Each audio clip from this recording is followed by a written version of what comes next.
tell you, I must have lost the way I felt on our first night.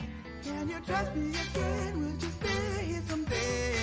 Living it up to me, I will take care. I hope you will live this with me in some borderland moment for us, for you. We'll live some better days, And I'm coming to you. some better days, Now I'm coming over some to better you. days, And I'm coming to you. some better days, Now I'm coming over some to better you. days. Now I'm coming over Some to better you. days. Call me, baby. Say, I've been waiting for you. oh, baby. Now I hope we're right to carry on with good times. Can you trust me again? Will you stay here someday? Living it up to me, I will take care. I hope you will live this with me in some borderland moment for us, for you. We'll live some better days, And I'm coming to some you. better days, Now I'm coming over some to better you. days, And I'm coming to you. some better days, Now I'm coming over some to better you. days. Oh, Now I'm coming over to you. Coming over. And I'm coming over to you. Now I'm coming over to you. Shoobity wop me oobity wop me oop-a-doo down. Let's quiz.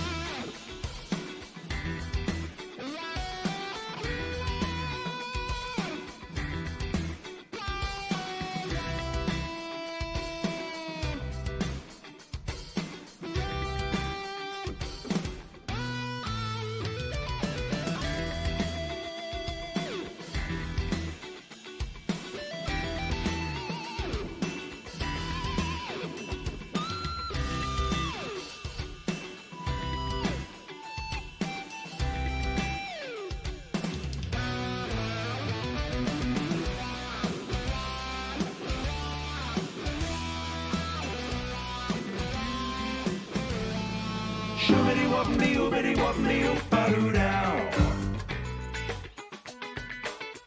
Did you know there are worms in the ground being eaten by moles?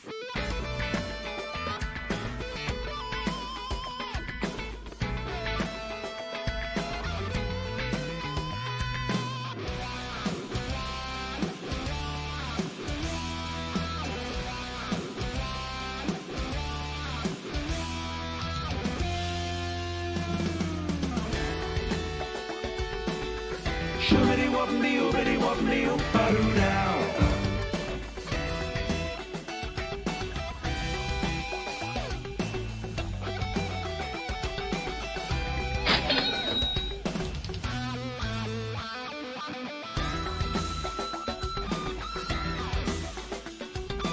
Shoobity wop me oobity wop me oop-a-doo down.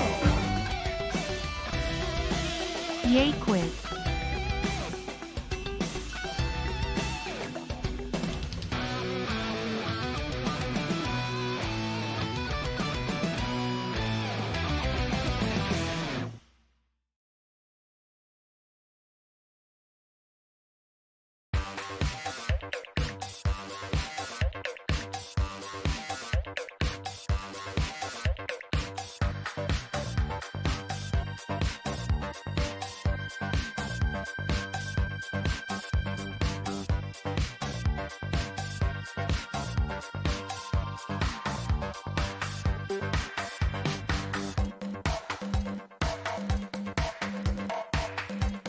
Shoobity wop me oobity wop me oop-a-doo down.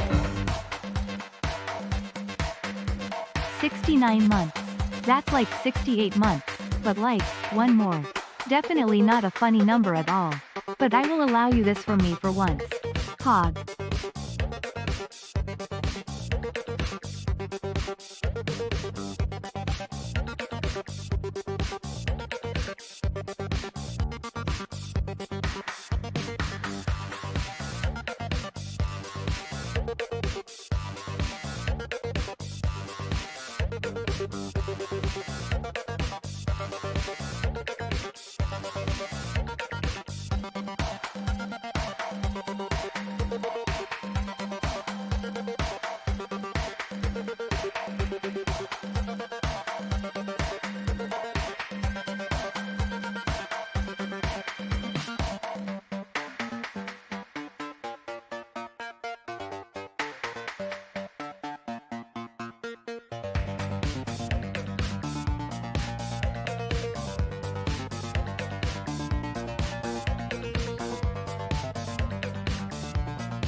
Peggy 18. Actually, this game has not been rated by Peggy, but it does contain graphic violence and probably shouldn't be played by anybody.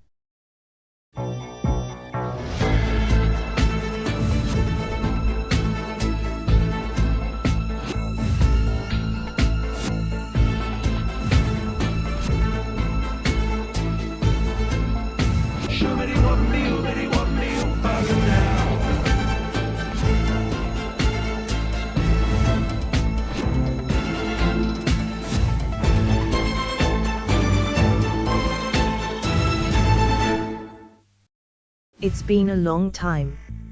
I was worried you might have forgotten about me. Well, I'm here now and ready to play. I hope you are as well. Once at least 12 of you have joined using the room code displayed on your screen, we will begin the process.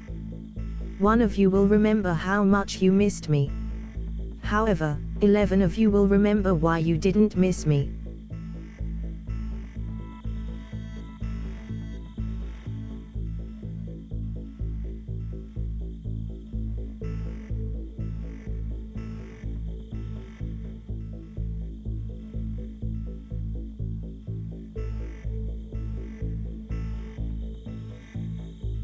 Please stand by whilst I ruminate on who will join the process.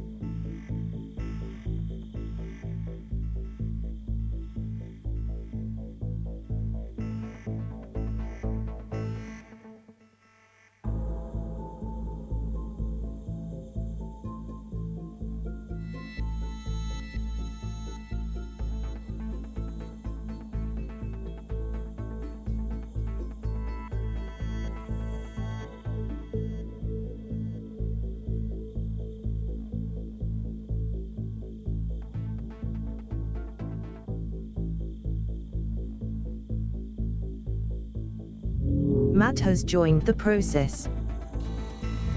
Fluffybunesque has joined the process. FLYB0Y1 has joined the process. UBM208 has joined the process. Nando has joined the process. Clive has joined the process. Ralph has joined the process. Jogging has joined the process. Tian has joined the process. Prooks has joined the process. Quas has joined the process. Puzzlebees has joined the process. You will face 11 multiple choice questions. Answer on your devices. One player who answers incorrectly will be eliminated at random. In the event all players are correct, everybody is up for elimination. I have decided that it is far more fun for me if you don't know your fate until after it has happened. Therefore, I will not tell you the answer, nor whether you were correct until after elimination has taken place. Isn't this fun? For every correct answer, you will receive 50 pennies. The player who survives the process will receive an additional 500 pennies. Good luck. Get ready for the question.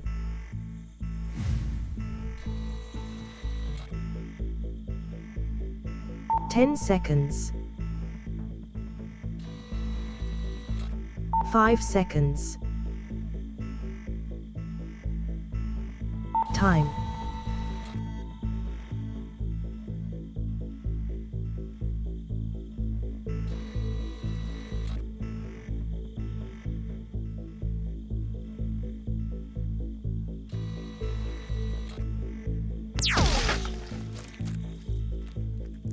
The correct answer was Switzerland. 1 out of 12 players were incorrect. I fear that will leave a permanent mark, Matt. What a shame. What a shame.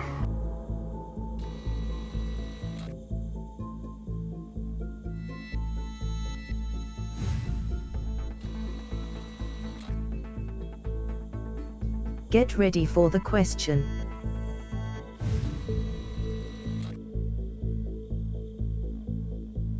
"10 seconds. 5 seconds. Time.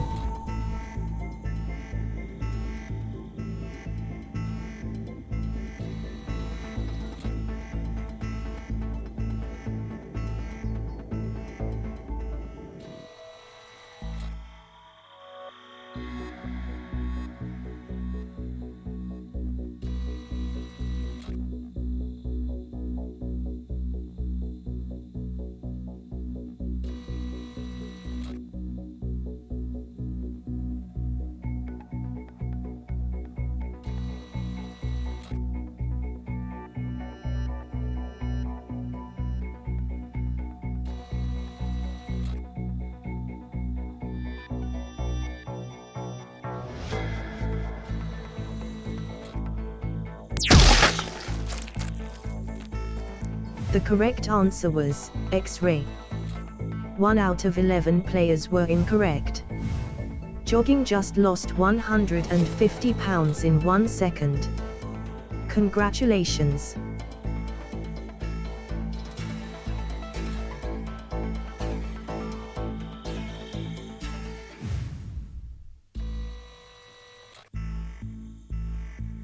Get ready for the question.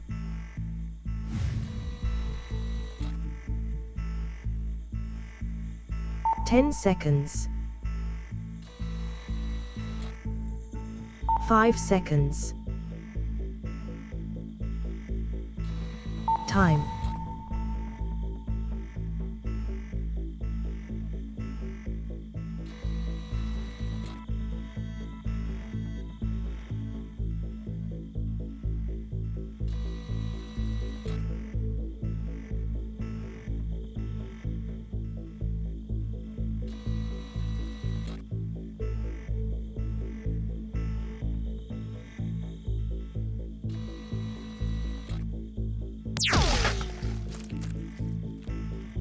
The correct answer was Psycho. 2 out of 10 players were incorrect. Let us have a moment of silence for our fallen comrade Puzzle Bees. Thank you for the respectful moment of silence.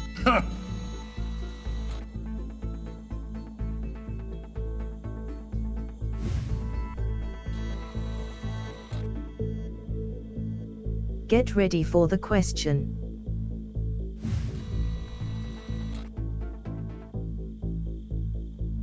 Ten seconds. 5 seconds. Time.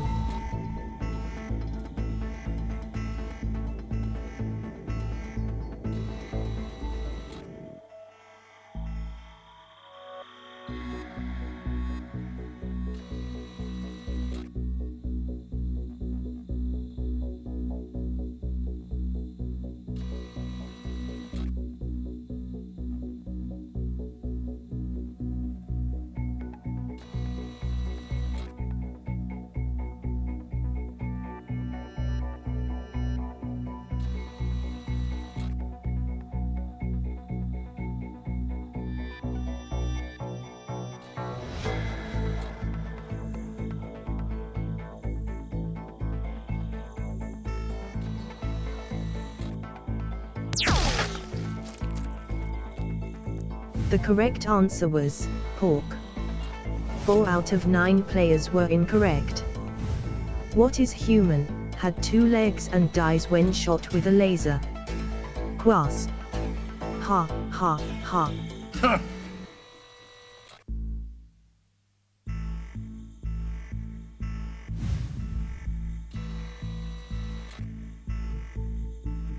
Get ready for the question.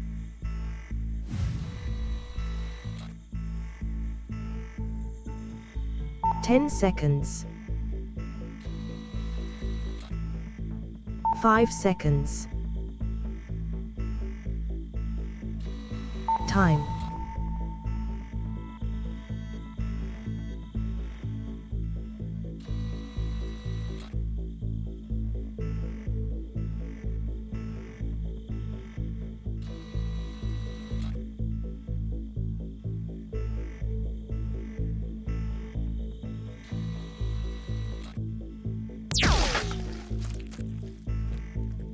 The correct answer was 1 p.m. 1 out of 8 players were incorrect. Ralph had to leave us. They will be missed. What a shame.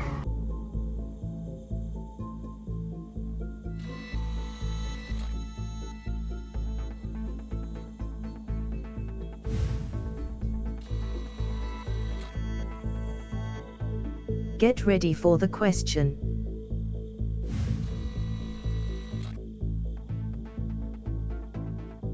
Ten seconds. 5 seconds. Time.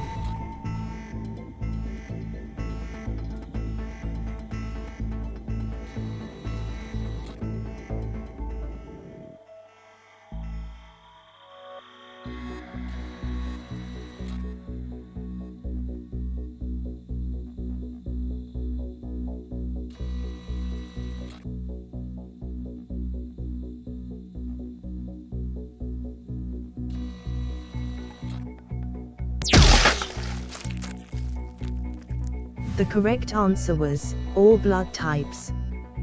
3 out of 7 players were incorrect. Thank you, Purge, for volunteering to test the targeting system. You will be pleased to know that it still works. Well, that's all right then.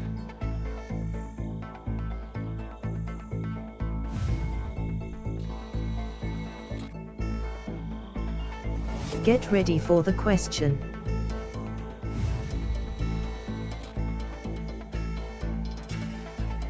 Ten seconds. 5 seconds. Time.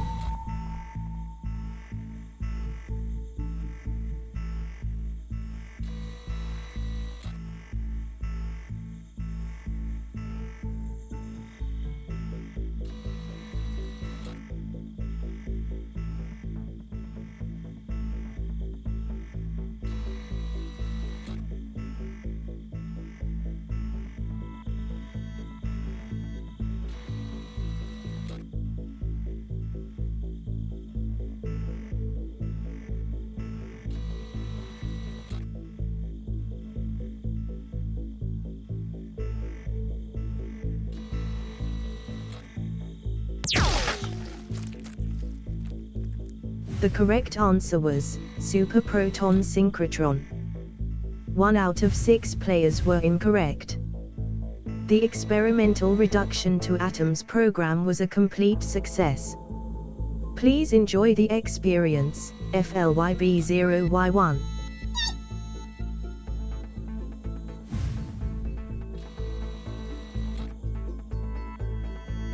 Get ready for the question.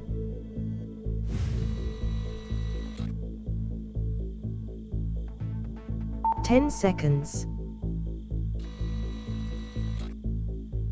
5 seconds. Time.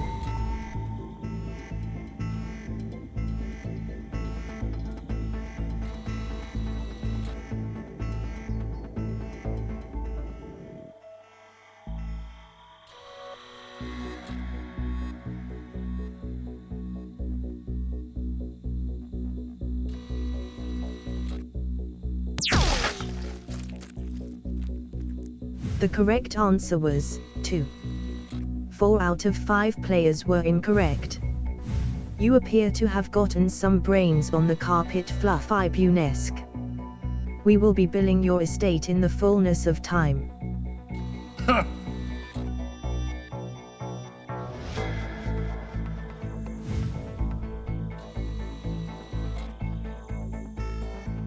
Get ready for the question.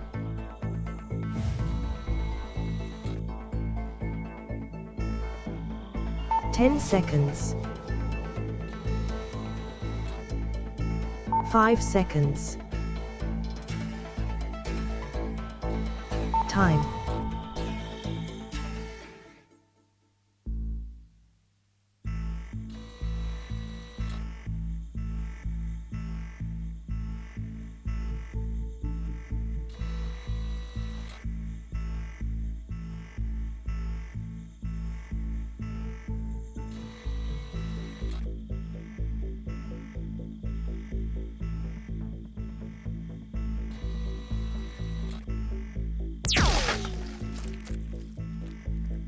The correct answer was, I want it all. 3 out of 4 players were incorrect. It turns out safety mode was disengaged. Apologies for the confusion, Tian.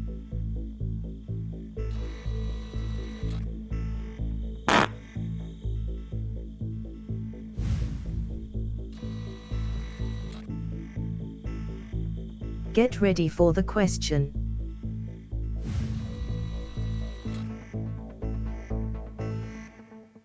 "10 seconds. 5 seconds. Time.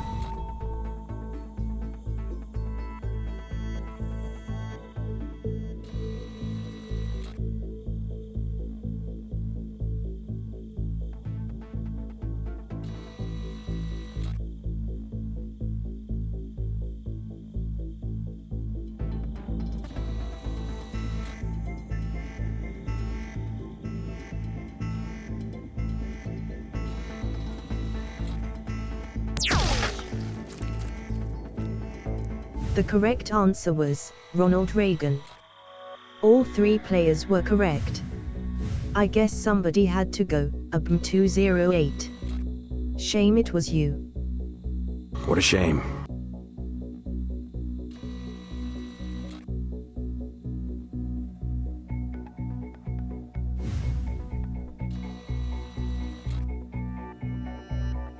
Get ready for the question.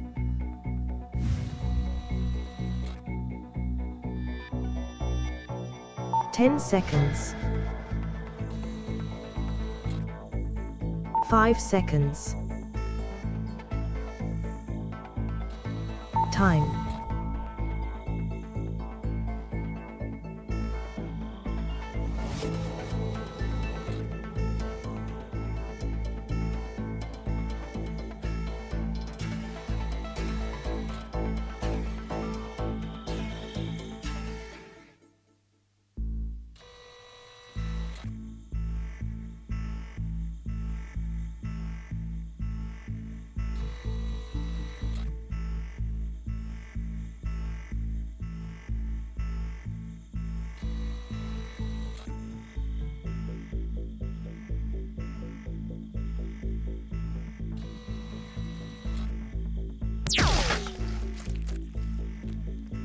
The correct answer was, none of these.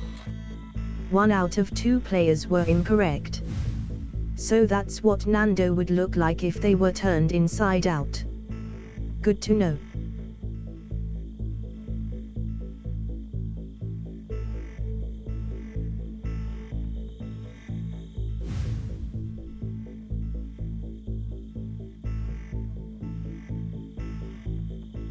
Congratulations to Clive on surviving the process. Have 500 pennies. Thanks to BC 2014 for writing this evening's questions.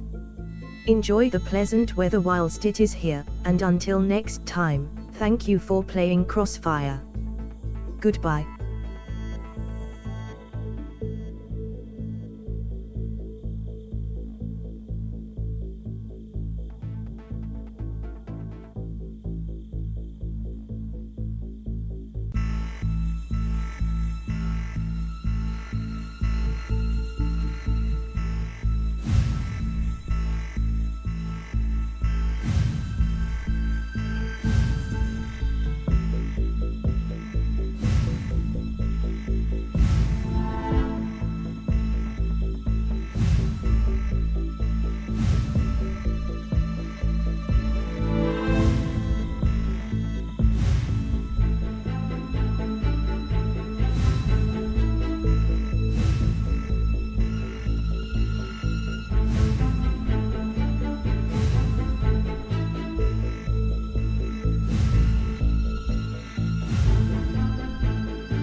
It's Distinction! Good evening! Good evening, good evening, good evening, good evening, good evening, good evening, guten Abend! Good evening and welcome to Game Night on Thursday the 1st of May, and here's a message from our sponsor, Sooty Cat. Well, the Twitch baby's here. The Twitch baby's here! Thank you, Sooty Cat, for the 9-month subscription. Most grateful to you. Come on in and join the game. You'll need the app if you want to come and play, which I haven't yet put a quick command for. So I have to type it into the chat, and isn't that exciting? Thank you, Sooty Cat, for the 9-month subscription. So other thanks I need to do as well. Level 3 hype train right there. Hashtag V subscribing with Prime, thank you. Ash the Bash with a very nice 69-month subscription. Like 68 months, but like one more. Thank you for the support, my dude. Fluffy subscribing for 15 months. Ash also gifting out 3 months to Topper 1. Goodness me. That's very generous of you, Ash. And Topper, enjoy ad free viewing for the next 3 months. I have a feeling that might have been left over from a prize draw on Ash's seasoned wrap up, which I know I still haven't done mine from like 2 months back, but I will. It will happen when it happens, but it will. Clive, thank you for the 65 months. 65 is a big number. It's Ollie for 53 months. Thank you very much. And Woollyback, thank you for that follow from the other day. How are we all doing? It's lovely to have you all here, and it is about 1 billion degrees centigrade at the moment, so I've got office door open and window open. I never open the window in here, and it's still a paltry 26 degrees centigrade in the office at the moment. It is redonk. But even still, I went out and did a 5k run after work. Yes, I did. Another 5k. What did I do on Tuesday? I went to a running club for the first time. Did about 4 and a bit miles plus recovery time. So yeah, I'm doing this sort of health style kick going, positivity, yes, positivity and positive mental attitude, which is all one can do. Anyway, lovely to have you all with us. Now, full disclaimer, I am running Distinction tonight through the operator. The new operator software. It's by far the most complicated one that's had to be retrofitted so far. But I'm hedging my bet slightly, because whilst I'm running it through the operator, I'm also running it in Unity. So rather than running the built version, because first of all, here's a message from my sponsor, Puzzle Dan, and then I'll tell you more interesting things that you might be interested in. Hotter than the sun, then. It is hotter than the sun. Thank you for the 100 bits, Dan. So yeah, I'm slightly hedging my bets.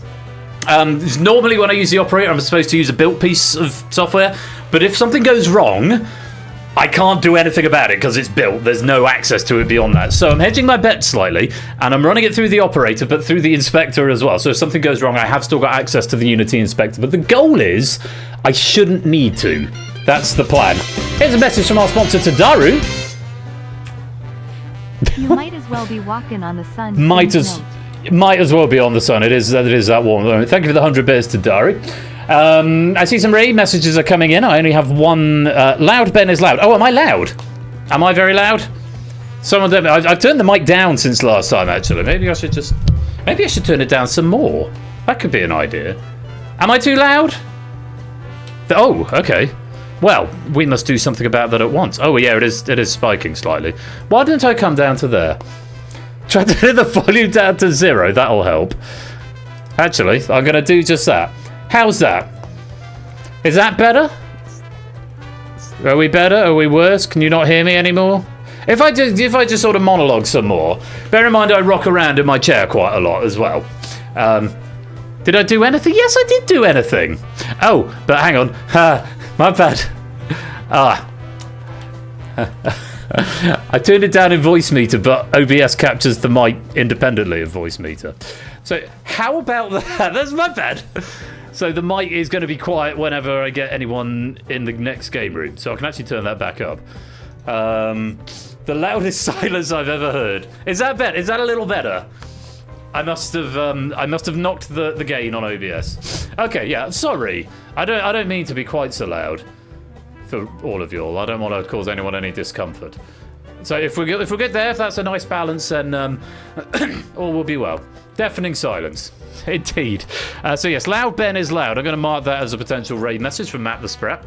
I'm going to say hello to everyone. Good evening to Prugs and JO and SJ and Puzzle Dan and Mark and Stimson and ABB and Pretzel Rocks. Music sponsored by Pretzel Rocks. Matt the Sprat, Unfettered, Totley, Topper 1, Score Count, Lupine, Shapes, Conradalek, 2BC, Claire, Fluffy Moons, Mr. Gamerman, Tadaro, Oni, Ash, Silent Marine, Clive, Clayton, Hashtag V, Silver Electron, Fluid, Fernando, Jerry, Eric, Shadowmane, Manic Volcanic, Curse Tukan, Happy OK, and anyone else who is lurking, loitering, and lingering in the chat. You are most welcome to be here. Thank you so much for joining me for what promises to be a super fun evening of game night with Genius Game over in Bash's server, unofficial raid into Ash's server, so we can all go and spam live chat with the same message a bit later on. The watch along of Genius Game, the cross community watch along of Genius Game continues. So thank you for being here and not watching David Tennant in 25 minutes. I missed last night, so I will be eschewing this evening's with a bit to trying to catch up over the weekend. But we'll be going over to Ash's server later on for some Genius Game post stream. But before all that, we have got two headline games. We've got Distinction, and a bit later on we've got The Purge written by Stimson's Angle and proofed by me, and this pack Distinction written by me and proofed by brand new proofer to the Persephone's Chair team, Topper 1 Gaming, latest proofer who joined us this season. Thank you very much to Topper for your efforts with this and for your ongoing support. Hex, welcome to the stream, just in time to play Distinction. You will need the app if you haven't joined yet. I'm going to give you another 30 seconds and then we are going to get underway. Like I say, I am operating this through the operator app this evening. But if something goes wrong, I have still got access to Unity. But if nothing goes wrong, hooray, all is well. We'll see what happens. So this pack has been written by me, and much like with BC in the last game where he wrote an entire pack based on one question, there is one question I very much wanted to get into this pack, and it features in the first round. You might spot it. We'll see. Woollyback, welcome to the stream. Have you made it into the game? Despite all the screens, I still don't have a zoomed-in version of the... Oh yes, I see you down there on the front row, I think. Welcome on in, and yes, welcome to the stream. Lovely to have you here. Right, I think that's enough yakety yak. Should we play? I think we should definitely play. Let's play Distinction! And this is wonderful because I can see the questions already. I can debunked in advance, so I can see them and all the answers. It's very wonderful. So, round one, we have got 3 boards of 10 answers. You can give me up to 3 answers and no more within 1 minute. The app will stop you submitting answers once you've given me your third. You can take answers from anywhere. You can go 3 from one board, 1 from one and 2 from another, or 1 from each. It's entirely up to you. There are 3 bonuses, 1 on each board, which will be worth 50% more points. If you find a correct answer, you get 20 points. Hit one of the bonuses, you'll get 30, I think. Or is it 40? I can't even remember. Oh, and Riff, welcome on into the game. Just in the nick of time. You'll get the payload just before we start. So hooray, hooray. So yeah, take answers from anywhere. If you come in just after someone else has got the answer already, then you get some pity points for it. But you need to be the first to give the answer in order to get the maximum. Riff, welcome to the stream. I think it is 20 and 30. Someone who invented the format should probably know that. Anyway, give me up to 3 answers from anywhere on board. You've got 1 minute, so it's fast and furious, this opening round. Good luck. Here are your boards. We are looking for, excluding monarchs, the 10 Shakespeare characters with the most lines of dialogue, the 5 each of the most recent unique male-female tennis players to be the ATP WTA World #1, and the 10 characters named in the extended Bluey theme tune. Here we go. There's our first bonus for Rafa in the middle there. More answers are coming in, thick and fast. Oh, we've got the 4 from the main Bluey one. There's another 6 characters in the extended one. There's Iago going to Mark over on the left. Well done there. A few more correct answers coming in. Oh, my log is logging all the answers. It's very exciting, although I'm wondering if it's throttling the game slightly. It doesn't look to me, I don't think, but I'll keep an eye on that. Any more Bluey characters? You're about halfway there. You got about 10 seconds to go. Couple more attempts if you're quick. And that's 5, 4, 3, 2, 1. And that is time. Last few answers coming in the great time, including a bonus answer just sneaking in there. Very well done. Lupine finding Muffin. Well done, everyone. You've done jolly well there. The Bluey question was the one that I wrote first and then styled the rest of the pack around it. It's a theme tune. It has absolutely no business going as hard as it does. For the main opening, which is before the extended edition kicks in, it alternates 3 bars of 4/4 with 1 bar of 5/4. And it's just awesome and wholesome, and Dexter loves it. Answers up there on the border will be presented in order of appearance. Welcome, TVP. Room code will be back when we get back to the main thrust of the game in a minute. The missing answers. There was just 1 tennis player that you didn't get and 1 of the Shakespeare characters. Not surprised that we missed out this Shakespeare character. The missing answers were Sir Thomas More and Ashley Barty. Now, Sir Thomas More, I'd never heard of this one previously, but it does check out. It's from a play called Sir Thomas More from 851 lines by Sir Thomas More. It's not in the first folio, but it is allegedly by William Shakespeare. Hamlet, obviously, the most with 1,099. Iago from Othello. Coriolanus from Coriolanus. Othello from Othello. Mark Antony from Antony and Cleopatra. Timon of Athens. Macbeth from the Scottish play Titus Andronicus. And Marcus Brutus from Julius Caesar, of course. 694 lines for Julius Caesar. Just missing out on Ashley Barty.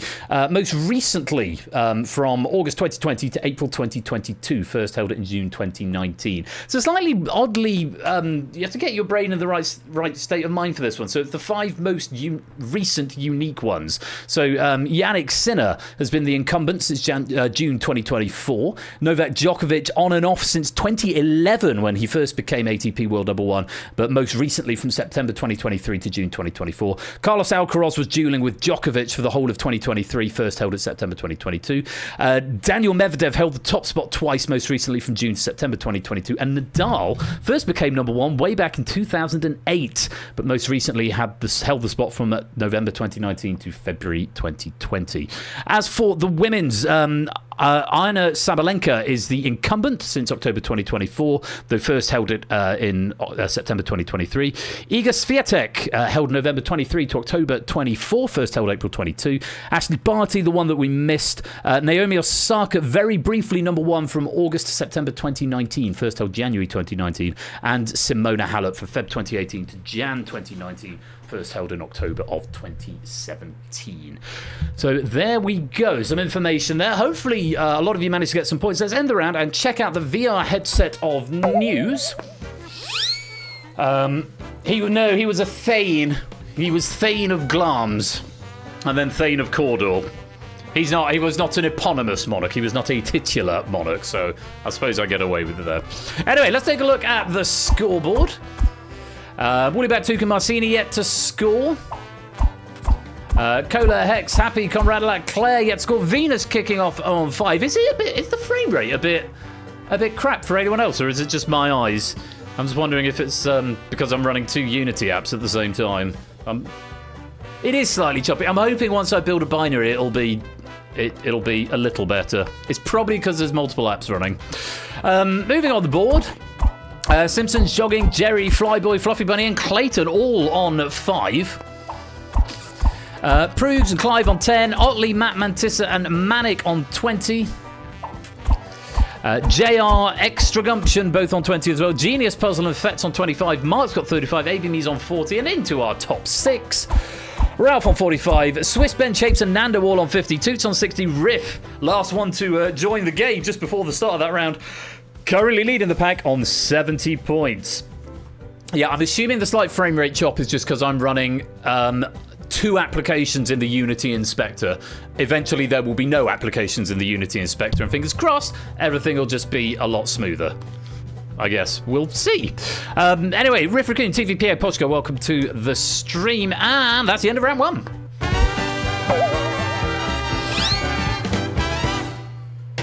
Certainly feels like reading host notes is a lot cleaner and slicker and faster when I've got the whole app in front of me. There's this wonderful thing which I might just be able to show you.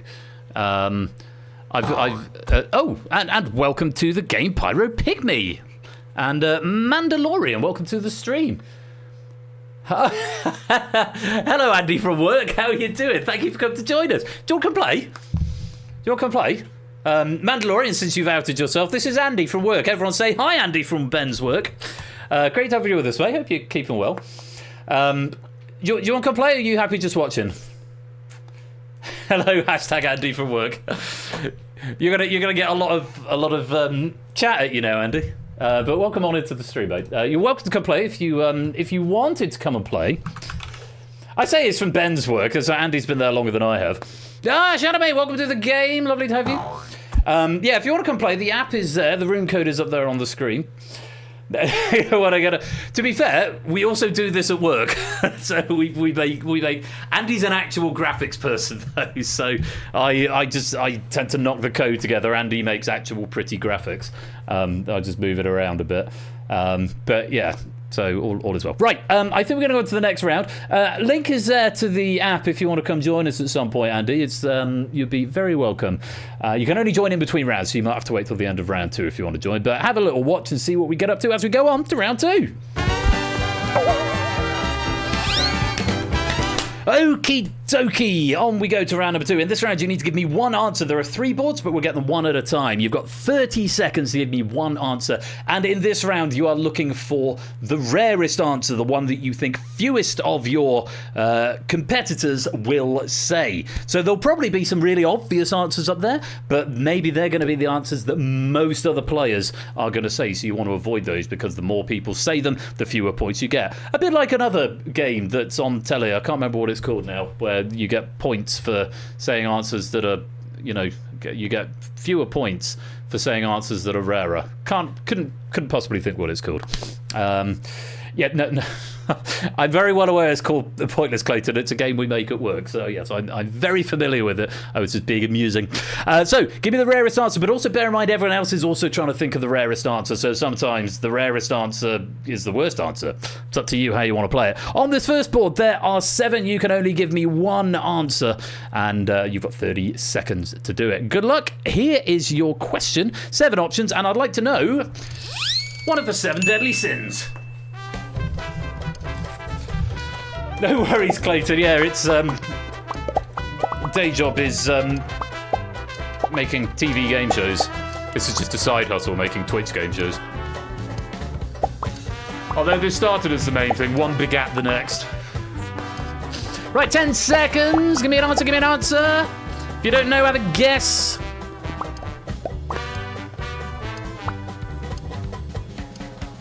And that's an answer from everybody, and that is time up. Let's take a look at the wrong answers first of all. Just the one. Oh, and I've got a message saying, double check whether you need to condone anything before progressing. Acedia. I don't think that's something I can condone, unfortunately, Flyboy, so it's not going to fly. Everyone else, very well done. You've given me a correct answer. Let's calculate the points. Oh, I love this. It tells me on the answers how many everyone got, and this is quite interesting. You have covered all 7 answers. Yeah, it's not that. You have covered all 7 answers. No spoilers in the chat just for now, Clayton? No spoilers in the chat. All will be revealed in due course. You've covered all 7, and there's a 3-way tie for the rarest ones. So there's going to be a number of people getting the maximum 70 points. But let's go through them. First of all, 9 players, each getting 10 points for Roth. Very well done. Clive, Swiss Ben, Ralph Fetz, Otley, Shapes, Mark, Extra Gumption, and Jerry Eris. And Flyboy, welcome to the stream.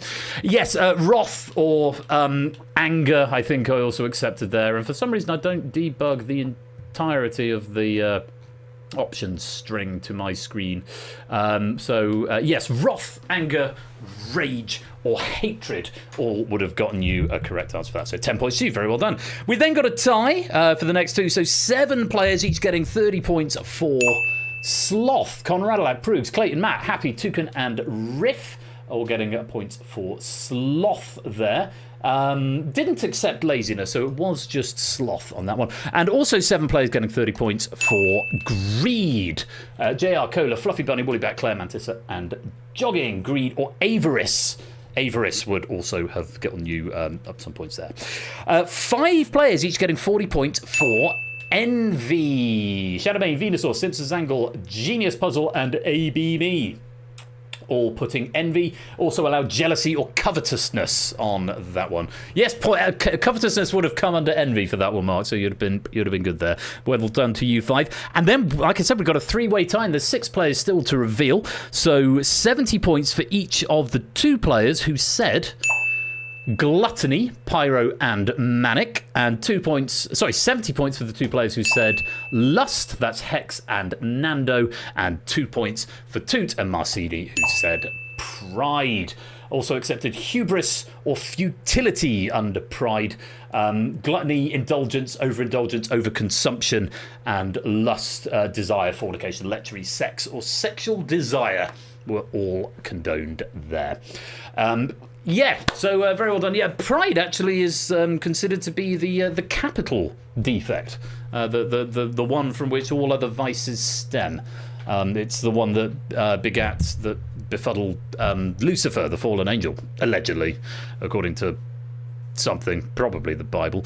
Anyway, those are the 7 deadly sins. Well done if you got some points. Let's load up another board. Oh, this is very nice. I've already got this in front of me. Hooray, hooray, hooray, hooray. Once again, just give me one answer. There are 6 on this board, and you're looking for the rarest correct answer. Maybe not so obvious on this one, but let's see what you make of it. And I've got in my notes that this is accurate as of the 22nd of April, so just over a week ago. Good luck, and 30 seconds to tell me one of the top 6 most viewed TV shows globally on Netflix.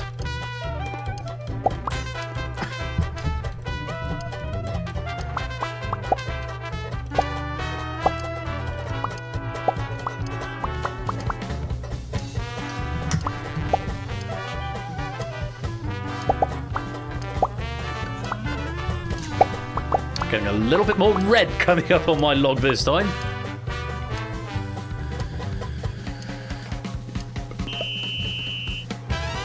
And that is time. Quite a few wrong answers to go through. Let's take a look at them. Okay, let me just filter out so I can see everything nice and clearly down here. Non-focus players in red. So we've got Squid Game, Black Mirror, Squid Game, Kill Tony, Baby Reindeer, Squid Game, Arcane, Squid Game, House of Cards, Squid Game, WrestleMania, Money Heist, Squid Game, The Favourite, Squid Game, Black Mirror, Friends, Squid Game, and Theory of Sex. None of those are correct, so I'm afraid there is nothing for me to condone there. All of those are incorrect answers. You would have thought Squid Game. I didn't put it in my notes where it came in the top 10. I think it is in the top 10. It might be number 10, but it's not in the top 6, unfortunately, so I'm afraid no points for you. So, anyone who's left, you have given me a correct answer. And, okay, for the first time this round, we have got a distinct answer, one that nobody said.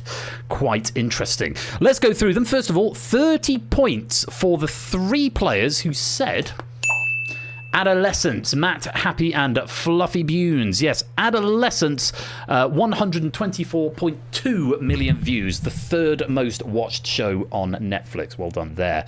Also 30 points for the 3 players who said Stranger Things, Fetz, Otley, and Riff. Season 4 of Stranger Things had 140.7 million views. It was just accounting for the individual season, but it didn't make any difference to the top 6. It may have actually got to the number 1 spot with all the seasons, but that one season was in 2nd place, 140.7 million views. 30 points for you. 2 players getting 50 points for Bridgerton, Genius Puzzle, and Joggings. Going for Bridgerton, 50 points for you. Yes, season 1 got 113.3 million views, the 5th most globally watched show on Netflix. And another 50 points for the 2 players who said Wednesday, Swiss Ben and Venusaur. Yes, Wednesday has the number 1 spot, with season 1 garnering 252.1 million views. Very well done if you gave me that for 50 points. And even more well done to Pyro Pygmy, the only player to say answer number 6, the Queen's Gambit. 60 points for you, yeah, 112.8 million views. Very well done. And the one answer that nobody went for, I can't say I blame you. It has been on in the periphery of me, but I did not sit down and watch it. But it's one of those ones, it's got what's his chops out of the American Horror Story show, and he was Quicksilver in one of the X-Men films as well. It is, of course, Dahmer Monster, the Jeffrey Dahmer story, which somehow had 115.6 million views. No, lots of people said Black Mirror in the answers already, Hex, and that one I couldn't allow it. Black Mirror not in the top 10. Also a Channel 4 program originally, so probably a lot of people had already seen it before it moved on to Netflix, so it doesn't quite have the numbers. I am 3 episodes into the new series of Black Mirror. I'm pacing myself with the current series because I've only got 6, so I've got to make them stretch out a bit. Enjoying it very well. Enjoy is probably the wrong word for Black Mirror, but I mean, certainly episode 3, Hotel Reverie, was a little bit more uplifting in places. Episode 1 was thoroughly depressing, though, wasn't it? Was it Normal People or Ordinary People, whatever it's called? Bloody hell, that was bleak and very on the nose. And also probably quite true. Anyway, if you haven't seen it, check it out. And most importantly, though, I'm going to take this opportunity to bang its drum. If you are one of the 5 people on this planet who have not yet seen Adolescence, my goodness me, go and watch it. If you're a parent, it should be mandatory viewing. It is just unbelievable, both from a story point of view and a relevancy point of view, but also from a technical TV point of view. It is just staggeringly good, astonishingly good. Please do go and watch Adolescence. It's pretty heavy going, but it's definitely worth your time. Thank you for coming to my TED Talk. Let's load another board, shall we? I'm not going to say anything more about it, Hex. Give it a Google if you want to know, but I think it's best to go into without spoilers. All I heard, a lot of hype around it. I didn't know much about it, and then I went in and I did not regret it. So go in with an open mind. Right, final board in this round. Again, you need to give me one answer. Hopefully, at least one of the answers up here, it should be reasonably gettable and obvious. If not, 2 or 3 of them, possibly even more. There might be a couple more rarefied ones up there. Or there might be some wrong answers indeed. Have a little think about it. You've got 30 seconds to tell me film directors with 7 or more Academy Award nominations for Best Director. And while this plays out, I'm going to get another lager.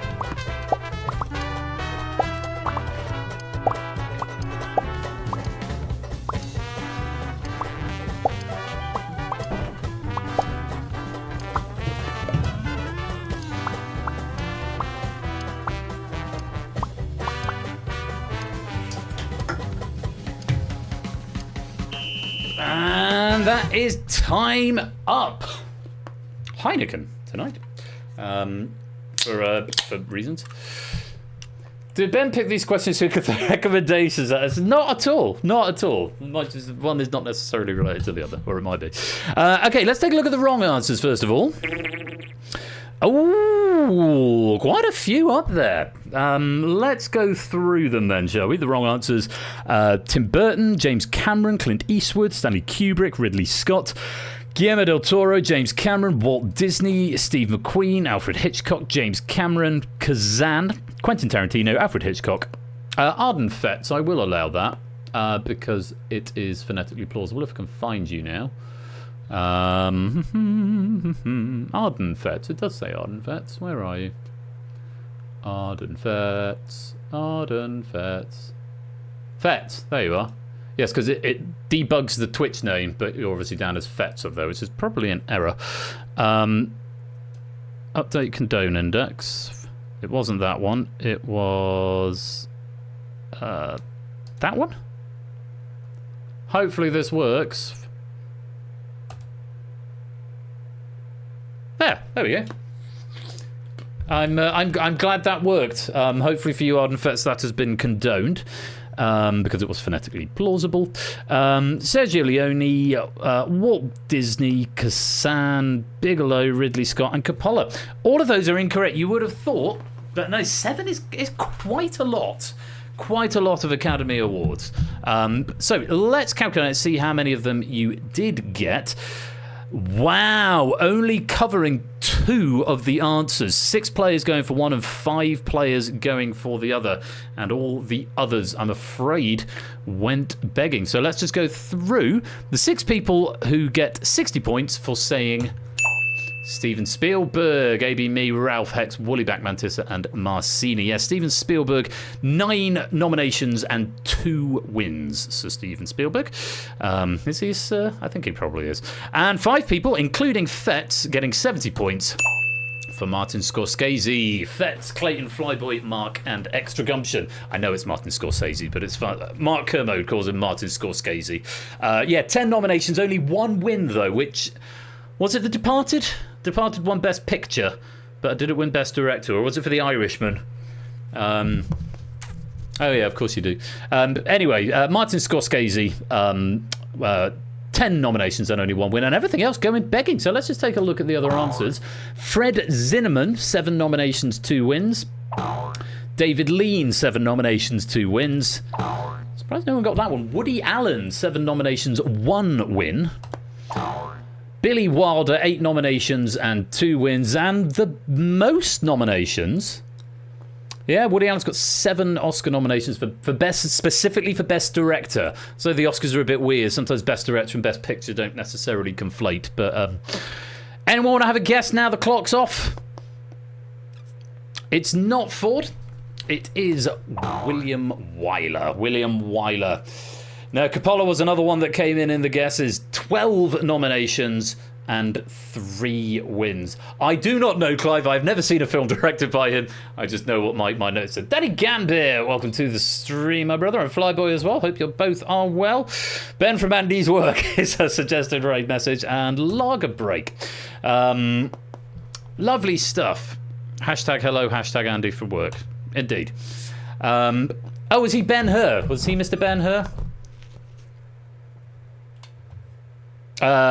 No, I didn't. I said friend. No, William Wyler had 12 nominations. Francis Ford Coppola didn't have 12. That's as far as I can see. Not for Best Director. May have been for Best Picture, but not for Best Director, according to my notes. Anyway, that round has gone on for quite a long time, but it's been enlightening, I think. So, load new R2 board. Is that what I need to press? I don't need to do it. I need to go and check out the VR headset of news and check out the scores. Let's see how we're getting on. Everyone off the mark now. Jerry's on 15, Clive on 22, Cola and Conradlak all on 30. Claire also on 30. We've got Prudes and Shadowmane on 40. Stimson's Angle on 45. JL's got 50 and Shapes has 60. Otley and Happy are also on 60. Fluffy Beans has 65. Flyboy's got 75. Matt's on 80 and Jogging's on 85. Manic and Woollyback on 90, Venusaur on 95, Extra Gumption on 100, Clayton on 105, and Swiss Ben on 110. As is Mantissa, Ralph and Mark, and Genius Puzzle all on 115. Nando has 120, and look at this, we've got 3rd place on the penultimate page. Riff on 130, along with Toot, Pyro, Marcini, and Hex. Fetz just 5 points ahead on 135 in second, and AB Me's just 5 points ahead of that on 140. This could be anyone's game. There are 10 points in between the top 7 players. Sure, it's unremembered Spielberg. The next round is going to be a big one, because at the end of round 2, AB Me's got the lead.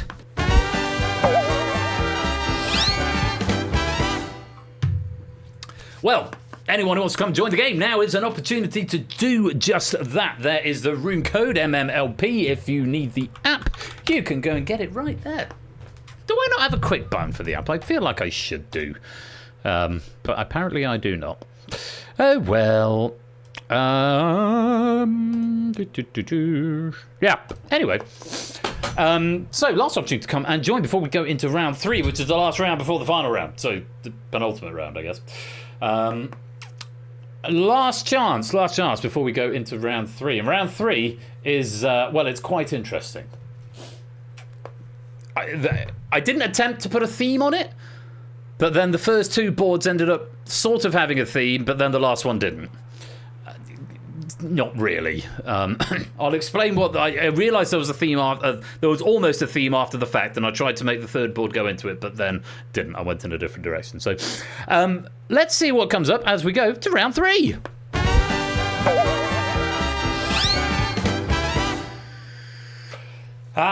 The classic distinction setup, 3 boards of 10.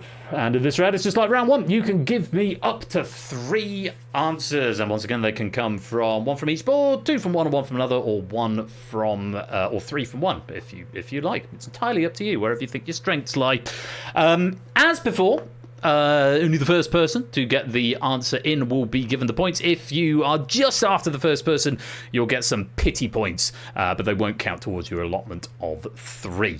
But we're doubling the points up, so 40 points if you're the first player to find any of the answers. And of course, there are still 3 bonuses up there, 1 on each board, which will be worth 60 points if you can unearth them, which means there's potentially 180 points up for grabs. So anyone who joined at the end of round 2 could theoretically still win the game at this point. Best of luck. You've got a minute to win it. 60 seconds on the clock, please. And the one difference between this round and round 1 is that this round, sorry, I forgot to mention this, the boards are not necessarily exhaustive. In round 1, there were exactly 10 answers on each board. In this one, there may be more available answers, but you only get the answers that are on these boards. So there's a little bit more scope, and you've got to think slightly outside the box. But that's why you get more points, and isn't it fun? Right. Here we go. Good luck to you all. Round number 3. Give me up to 3 answers, and we're looking for dinosaurs that featured in the Jurassic Park film franchise, investors who have appeared on the TV show Dragon's Den, and novels and novellas by Charles Dickens. Off you pop. There's our first bonus going to Lupine for the Gallimimus. If I focus on the software, the stuttering stops. So maybe it's coming from the... Oh, I don't know. It's probably Unity stuff. We'll find out. Once it's built, it'll be fine, I'm sure. Oh, another bonus. Well done, Riff, for getting the mystery of Edwin Drood. This looks like a fairer spread. I think there's... and there goes Toucan Soul Man in the middle of the Dragon's Den board. How many more have we got? 3 on the left, 3 on the right, 4 in the middle. Keep pressing and guessing. 15 seconds to go. Any more for any more? Last few seconds. Get another guess or 2 in if you're quick.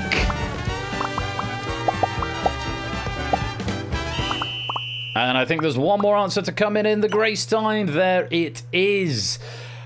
Whew. Manic Volcanic picking up Dilophosaurus at the last second there. Well, you've done jolly well there. You've found 22 out of 30 of the answers. Yes, indeed, a lot of dinosaurs over on the left. Gallimimus, T-Rex, Velociraptor, Triceratops, Brachiosaurus, and so on. 3 dragons missing and 3 novellas missing. So the theme was, it was dinosaurs, dragons, and I was going for dinosaurs, dragons, and ghosts. And then the closest I got was novels and novellas by Charles Dickens. So... oh, bad luck there, Matt. That's the way it goes. You've got to be fast and furious. Just to go through a few of these. In fact, let's reveal the missing answers first of all. Over on the left, Spinosaurus and Mosasaurus. In the middle, Sarah Willingham and Jenny Campbell. And Piers Linney is where the bonus answer was, down there at the bottom. And the 3 missing answers on the Charles Dickens board: Martin Chuzzlewit, The Cricket on the Hearth, and Our Mutual Friend. Just to go through a couple of these dinosaurs. The Gallimimus is, in the first film, is flocking towards our heroes, and it's intercepted by a T-Rex, Tyrannosaurus Rex, obviously. Velociraptor, they're sort of the main antagonists of the first film, and actually look nothing like they're depicted. They were more like chicken-sized. Triceratops, the poorly Triceratops in the first film that did a big poo. Brachiosaurus, the first dinosaur we see on Isla Nublar in the first film. The Spinosaurus is the main antagonist of the third film. The Pteranodon is the secondary antagonist in the third film during the aviary bridge scene. The Mosasaurus is the big fishy thing in Jurassic World, which is the only one of the answers, the ones in question that I haven't seen. Dilophosaurus is the frilly-necked dinosaur that kills Dennis Nedry in the first film. And the Stegosaurus is one of the first dinosaurs encountered in Jurassic Park: The Lost World. A lot of dragons up there you get, and the ones that you missed, Sarah Willingham was series 13 to series 14. She was a restaurateur. And Jenny Campbell, series 15 to series 16, famously didn't invest in like anything. She made 4 investments like the entire series, and that became sort of a running gag. Piers Linney, series 11 and series 12, with Kelly Hoppen as well. James Caan, Deborah Meaden, Theo Prophetus, so Theo Profiterole, Theo Prophetus, Tuka Suleiman, who always used to call him Toucan Soul Man, Stephen Bartlett, Sarah Davies, and Peter Jones. And of course your Dickensian novels arranged in that board in publication order. So Pickwick Papers in 1837, Barnaby Rudge 1841, Chuzzlewit 1844, Cricket on the Hearth 1845, Copperfield 1850, Bleak House 1853, Little Dorrit 1857, Tale of Two Cities 1859, Our Mutual Friend 1865, and the last work, I believe, of Charles Dickens, The Mystery of Edwin Drood. So there we go. Those were your boards. Do you want to see how you've done? I think we should go to the VR headset of news and check out the scores. Let's do it. Problem is I can't progress. I can progress it. No, because I'll break things if I do that. So let's have a look at the scores. Stop talking to myself. So Jerry on 15, Tukan 30, Cola and Conradlak and Claire all on 35. Prudes and Shadowmane on 40, Stimson Zangle 45, Clive on 60, Fluffy and Happy on 65. Matt and Flyboy have 80, Woollyback and JR have 90, Venusaur 95, Otley's on 100. Clayton has 105, Genius, Puzzle and Mantis are on 115, Nando's on 125, Pyro and Marcini on 135, coming into the top 12 now. Vets and Shapes on 140, Swiss Ben on 150, Mark on 155, Tootin Hex on 175. Who are our top 6 going to be in our 3 finalists this week? Let's take a look. Ralph and Bannock on 180, Riff on 200, and our top 3 Jogging on 205, Extra Gumption on 220, and AB Me on 260. Very well done. You 3, Riff, commiserations, just being knocked out of that top 3.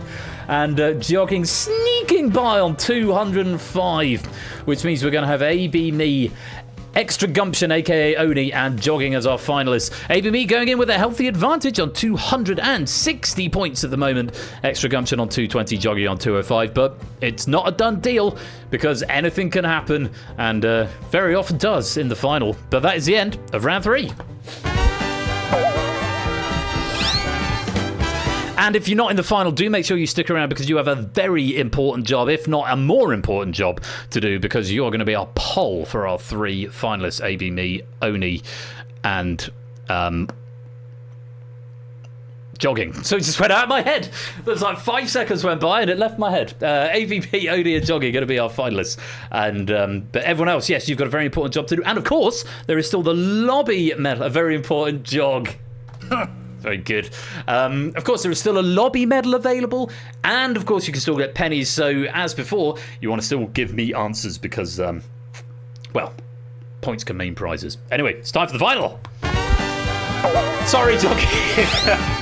I'm just such a short-term memory. It's like when you're doing magic at a wedding. You'll have to learn like 6 people's name in the space of 10 seconds and then forget them the instant you walk away. Sorry, it's possibly because this is the first time you've spoken in chat. Welcome on in. Hope you're well. You are in the final at Jogging, along with Extra Gumption and AB Me. And just a minute, you're going to be answering a question which we're going to poll our other players in just a minute. You're going to have to give me 2 answers. We'll go left to right and right to left. AB Me, then Oni, then Jogging, Oni, AB Me. Quite simple, really. All you've got to do is give me the rarest answers that you think fewest people in our lobby game will have said. The rarer the answer, the fewer points you lose. If nobody at all in the audience game says the answer that you give, then you keep your score as it is, and you get a nice distinction siren, which is always very nice. If you give me a wrong answer, or if 20 or more people in our audience game say the answer that you give, then you lose the maximum of 100 points. We have 2 goes each, and at the end of the second pass, the player with the highest score will be our gold medalist.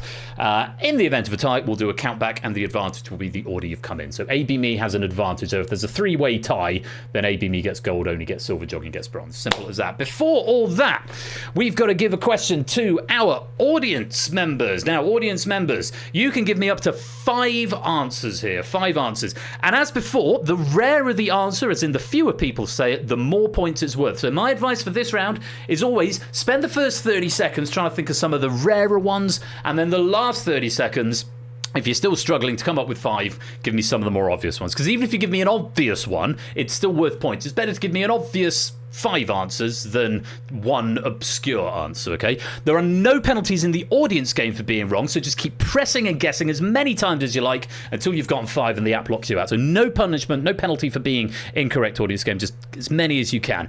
And I think it's a nice friendly one from one point of view, certainly for the audience, but for our finalists, might prove to be a little bit tricky. Because here's what we've got. You have got, audience, 60 seconds to give me up to 5 countries with an estimated population of more than 50 million people. Off you go. And apparently we've got 61 seconds on the clock. Don't know what that's all about.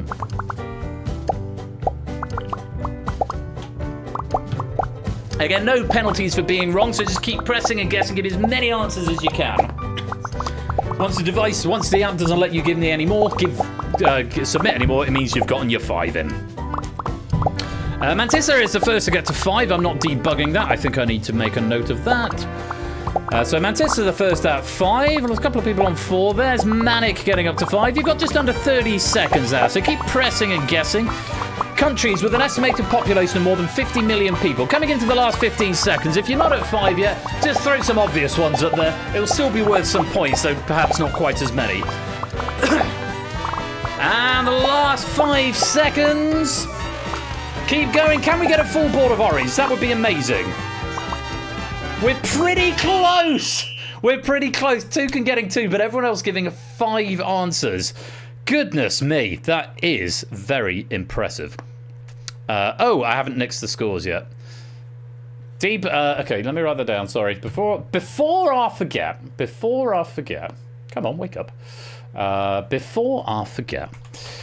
Debug completed set of 5 in audience game in R4 and Nick's points in R4 because they haven't been calculated. This is on distinction, by the way. Yeah, that's a known quantity, Proogs. That thing. There's not a lot that can be done about that. That thing that you've just typed in suggestions. It is very much a known quantity, and it's very much just that answer where that is a problem. It will have counted as one of your answers. I don't think it's too contentious. Anyway, players, I can tell you, a total of 157 answers have been played. 157 correct answers, I should say, have been played. That means there would have potentially 162 can only giving us 2, which is what accounts for the 7. And I can tell you there are 31 available answers.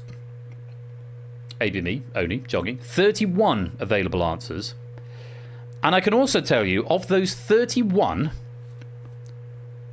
1 is distinct. There is one distinct answer that nobody in the audience gave. I have to say, audience, that's a damn good showing. You've done very, very well there. But there is one distinct answer that nobody gave. Obviously, there's a variety of answers of, differing points. I'm not going to say any more than that for now. All I'm going to say is that there is one distinct answer. Good luck. ABME. Can I have your first answer, please? Countries with an estimated population of more than 50 million people. ABME is starting with Nigeria. Nigeria. Is that a correct answer? Yes, it is. It is the 6th most populous country in the world with 223 million people. Nigeria is correct. How many people said Nigeria?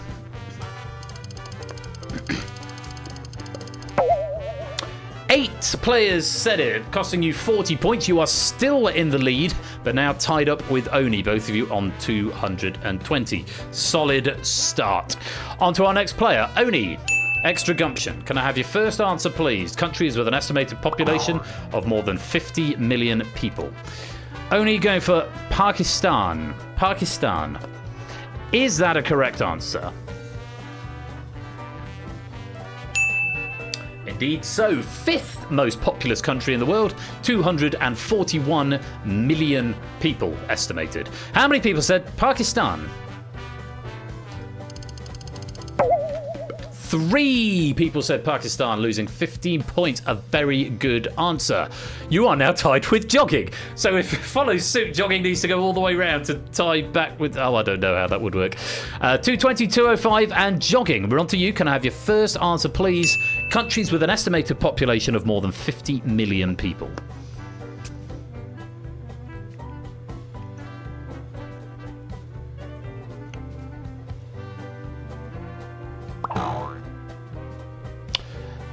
Peru. Peru.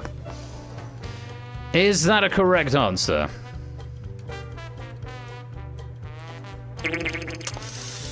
Unfortunately not. No, Peru comes outside of the bracket of top 50 million people. I could go and look it up because I didn't debug that because that wasn't one of the answers on my list. But I can tell you, Peru has an estimated population of 34 million. So coming just short, 34 million. Never mind, there's still an opportunity to get the bronze. Jogging, you're going to get the bronze medal now, but for a wheeze, see if you can find that distinct answer. Your second answer, please.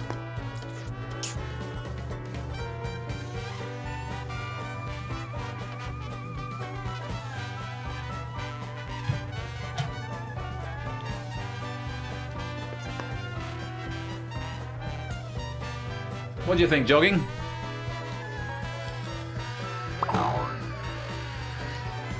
Somalia. Is that a right answer? Afraid not, no. Somalia even lower, 19 million, number 66 in the world. You lose another 100 points and you're down to 5, but you've taken out 2 countries that neither Oni or ABME will now say. Bad luck on that one, Jogging, finishing on 5 points, but it's going to be a bronze medal all the same. The race is on between Oni and ABME, though. There's just 15 points between them, and I need Oni. I need your second answer, please. Countries with an estimated population of more than 50 million people. Egypt.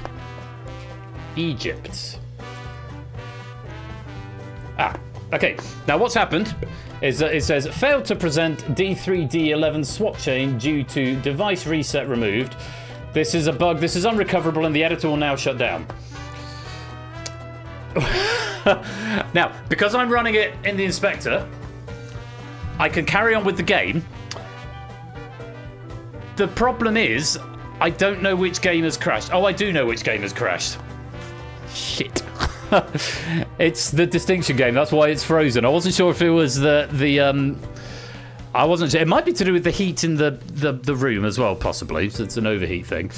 But what I can do, I can still resolve it because I've got Egypt from Oni. So ABME, what you're going to do is you're going to whisper to me. So I can at least figure out the medalists.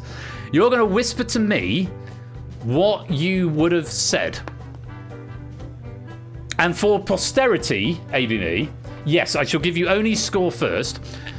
Oni's answer, Egypt, was correct, and 7 people said it. Which means Oni would lose 35 points. He's on 170. Yes, in the right place. It does mean we may lose the pennies, and I won't be able to check the lobby scores, which is a shame. But we can at least have the gold, silver, and bronze medalists, and I will probably give the lobby medal to Riff because he was leading as we went into the final. You'll go Indonesia then. I'm going to tell you, Indonesia is a correct answer. What's Oni on? 170?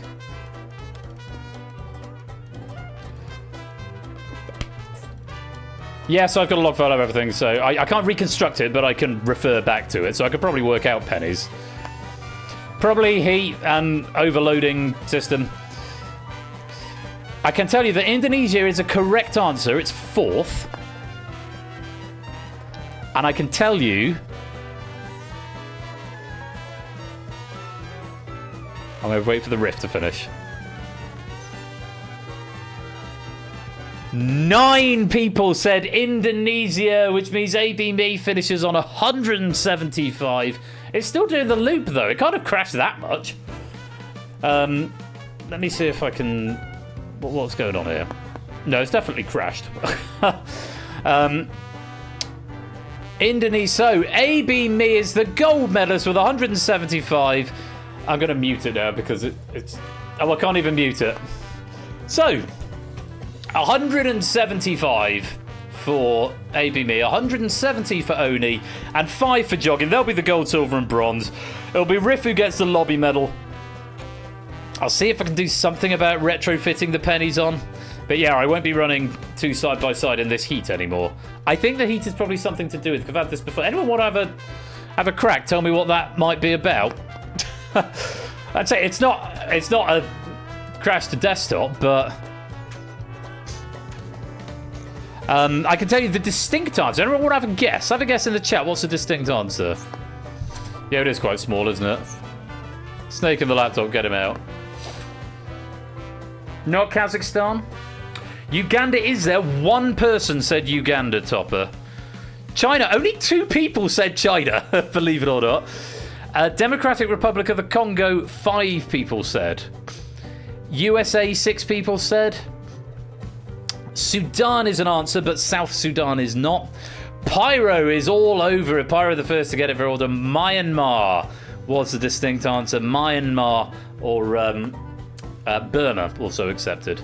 So yeah, in order, India, China, USA, Indonesia, Pakistan, Nigeria, Brazil, Bangladesh, Russia, Mexico, Japan, the Philippines, Ethiopia, DRC, Egypt, Vietnam, Iran, Turkey, Germany, France, UK, Thailand, South Africa, Tanzania, Italy, Colombia, Kenya, Myanmar, South Korea, Sudan, and Uganda. Very well done if you said any of those at home.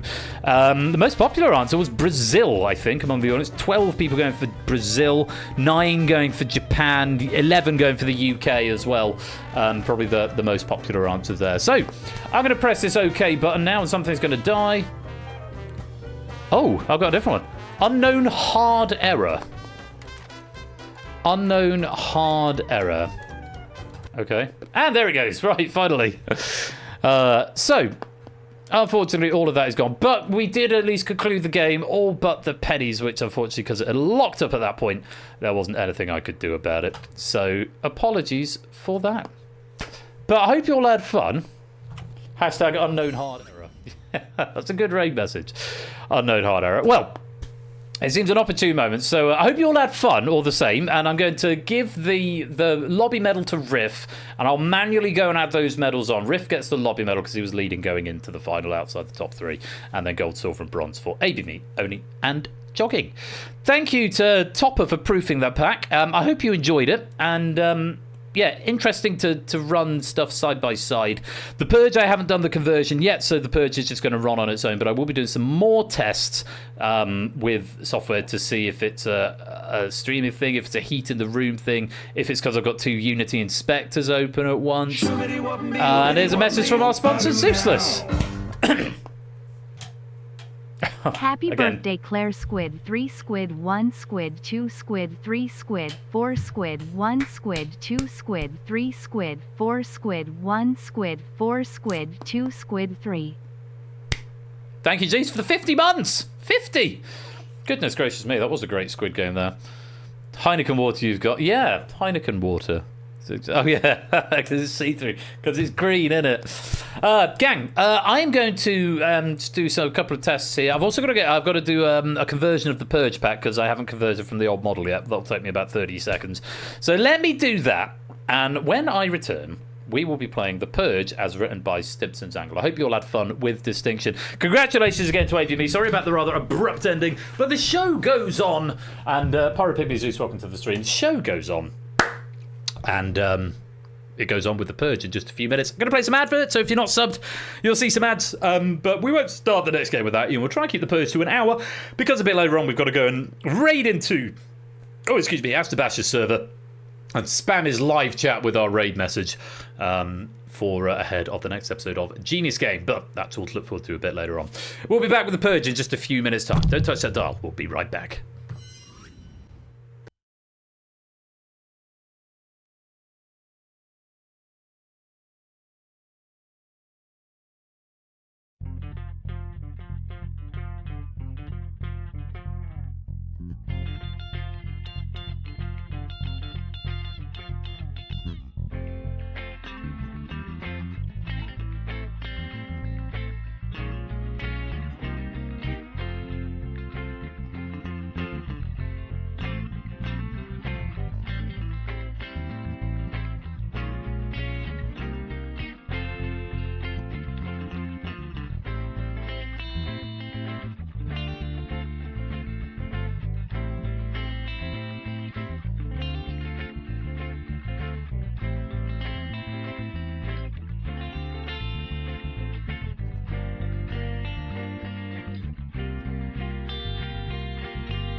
Shoobity wop me, oobity wop me, oop-a-doo now.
Right. How you doing? You managed to get a drink, stretch your legs, grab some food, get some more snacks? We've got the Purge coming up in just a moment. However, this just in. I've had something has been contested in the previous game. The appropriate authorities have been notified, and a full investigation was launched. And during this investigation, we discovered that the question writer made an error in the previous game. On the question, the top 6 most popular shows on Netflix, the person in question asserted that Squid Game Season 2 has reached 190 million views. And I went to check my sources, and there was no sign of Squid Game until I looked at the little drop down that said English shows. And that bit, English shows, should definitely have been qualified in the question, and that is totally on me. I completely missed that, and apologies if anyone put either Squid Game or indeed Money Heist, which is also would probably also have been up in the top 6. I should either have accounted for both lists, English and non-English, or qualified English in the question. That was my bad, and I'm very sorry. Thank you for your patience. And the game crashed out of embarrassment. That's exactly what happened. It's a bit of a delayed reaction. I'm glad it delayed until the end of the game so we could at least assert gold, silver, and bronze medalist. But yeah, what I should be able to do is at least give you pennies from what you had up to going into the final. That's probably about the fairest way to give out pennies to that, which I should be able to do quickly with the new tool. Speaking of the new operator tool, I decided to close it down, so it's no longer logging, but I've got the old one running. And Mr. Vertigo, welcome to the stream. Sorry, it's just Vertigo now. I just decided that it's very, very hot tonight. There's a lot of heat being generated, which is almost certainly not helping things, with 2 Unity Inspector instances open at the same time. And I'm hoping that once they're built, that some of the heat issue will go away a bit in the heat. But yeah, it did look like there's too much power and it's too hot. I can't cope. Someone who's more versed in Unity than me might be able to tell me if that was dissipated in the build and when things are built. I don't know. But yeah, hopefully, fingers crossed, that will be fixed soon. Anyway, but yes, also to Clayton, who brought that up, thank you for bringing that up politely in the Discord afterwards, rather than causing a stink mid-game, because that can get very messy and ugly in a hurry. So yeah, that's the right way to do it, as Score has asserted. Anyway, how you doing? We got the Purge coming up by Simpsons Angle in just a few minutes. I've just got time to do some very quick continuity. So AT_Bash there he is. What a guy. Is it chill to know? Is it redacted tomorrow? I want to say. Ash also does some high quality quiz content over on his channel, twitch.tv/AT_Bash. You mate. It is. It Brain Teaser and It Redacted. After 3 episodes of Duel, Brain Teaser and Redacted tomorrow for a bit of a change of pace. And then next Wednesday, Duke Drop and Legally Distinct word game beginning with S that isn't Scrabble, and 1,000 Heartbeats. That'll be a tasty stream next Wednesday, and then even more Duel action next Friday.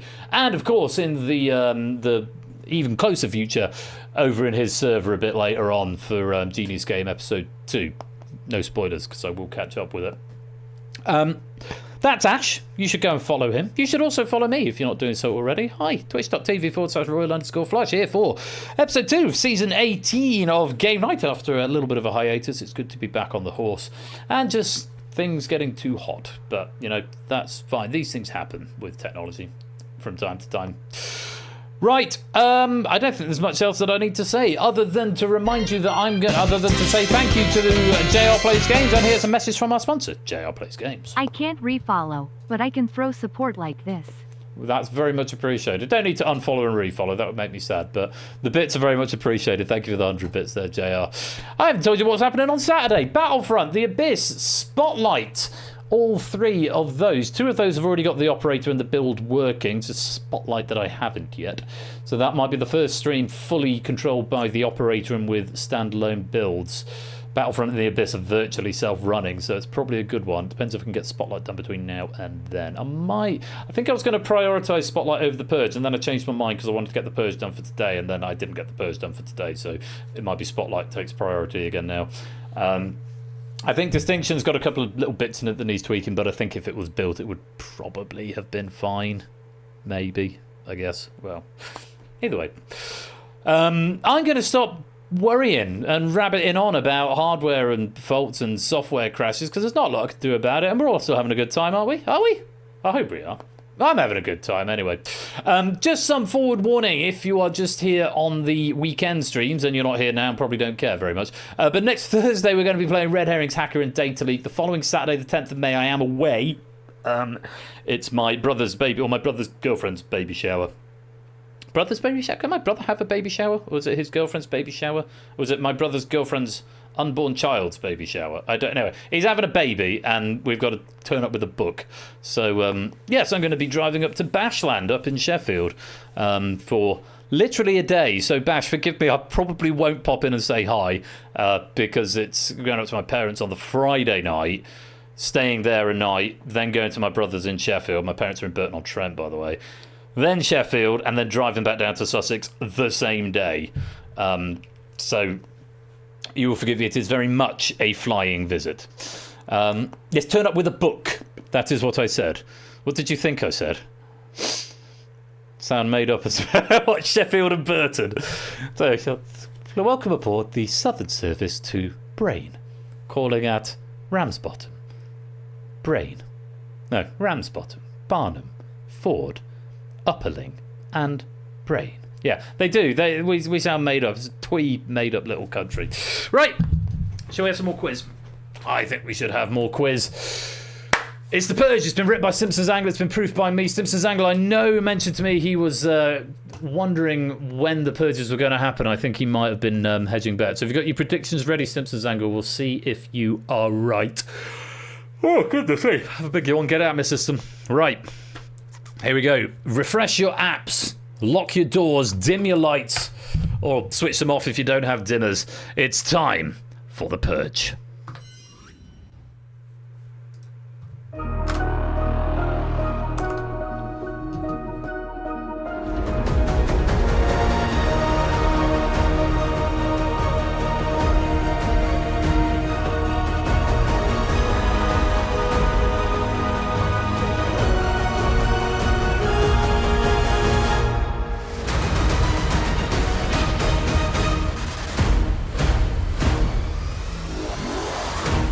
Welcome to The Purge. NGZS is the code that you need if you want to play on the Universal Controller.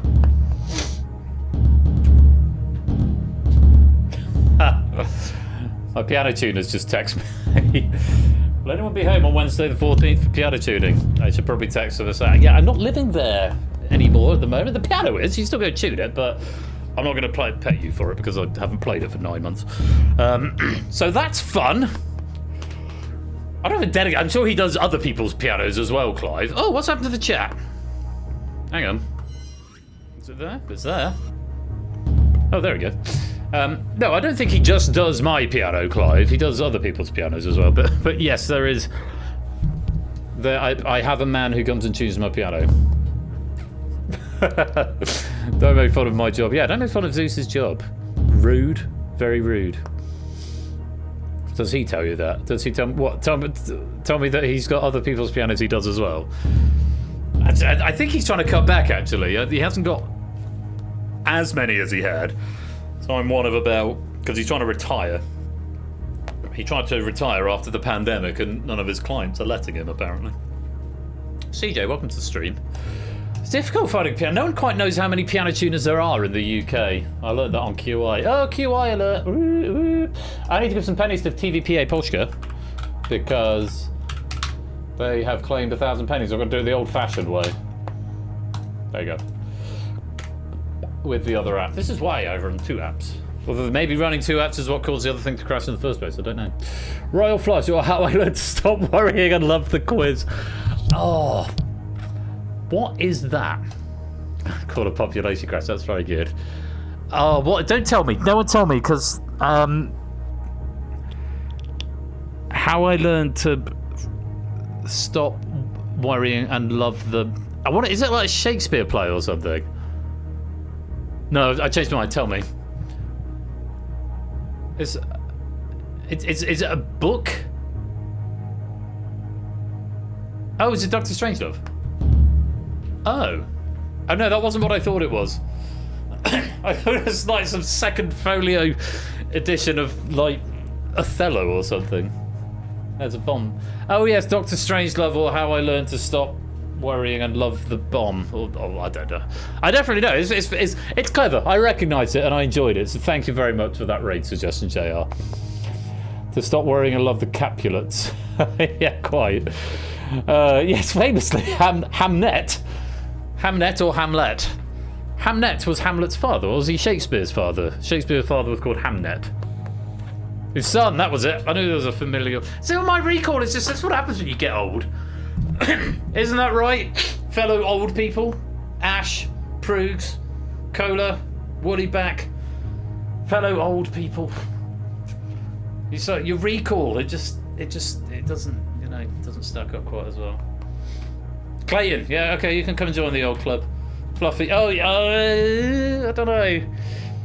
I feel like I'm the youngest old person here. You're older than me, Ash. You're nearly 2 years older than me. I think you're nearly 2. Was it 1 year? Are we the same school year? It was what same school year, but a year apart. 34, loads of time. Still 33. No, I'm just, yeah. I've reached the point where A, I genuinely have to work out my age from the year I was born, and B, I can't remember No, B, I started to refer to myself as I'm nearly 40. Youngest old man on Twitch, absolutely. Right. Actively tracking my pension. That's the age I'm at. I need to sort mine out, actually. Yeah, not that I don't have one. I do. I have a couple of pensions. I probably need to combine them at some point. Anyway, shall we play the Purge? I don't know how many we've got. I do, but I do, but I don't, because it's also chopped it off because of reasons of choppage. Let's just squeeze it down a little bit like that so we can just see it. Hopefully we can see enough to make it playable. I think we can see enough to make it playable. Right, let's lock you in. Here's how this game will work. You're going to get up to 20 in fact, I'm going to press the button again because it'll actually just explain it without me having to try and remember it. Answer the multiple choice questions. The group fails to stay under the breakpoint. Collectively, a purge is triggered in which all incorrect and abstaining players must partake. If a player answers a purge question correctly, they get to rejoin the game. Hooray. If not, they are eliminated. Boo. And you are permanently out of the game. You can continue playing once you're eliminated for bonus pennies and just for the fun of doing quiz along the way. Yeah, do continue to play along after you're eliminated, but you will be out of the main game. Likewise, if you join late, you'll be immediately out of the game. Play continues until 20 questions have been answered, 5 purges have taken place, or 5 or fewer players remain, whichever occurs first, and the surviving players move on to the final purge. With each correct answer, or with each answer that you stay above the purge meter breakpoint, the breakpoint will lower for the next question. You'll get the hang of it. Most of it's multiple choice. Basically, get the questions right. So, we're going to start, as we always do, in the Purge with Tiebreaker. In this question, you will have to answer in the form of a number. You want to be as close to the number as possible. The closer you are, the lower your score. You want to be a low score because the higher your score later on, the worse it will be for you. In the event we need to break a tie at the end of the main game. If you don't give me a number, you'll be given int.max value, which is very, very big. You do not want that number. Good luck.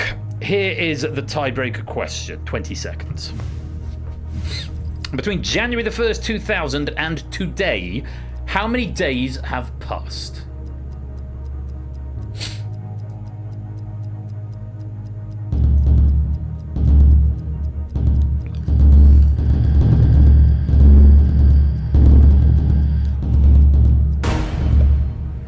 A little bit of fast maths for you there.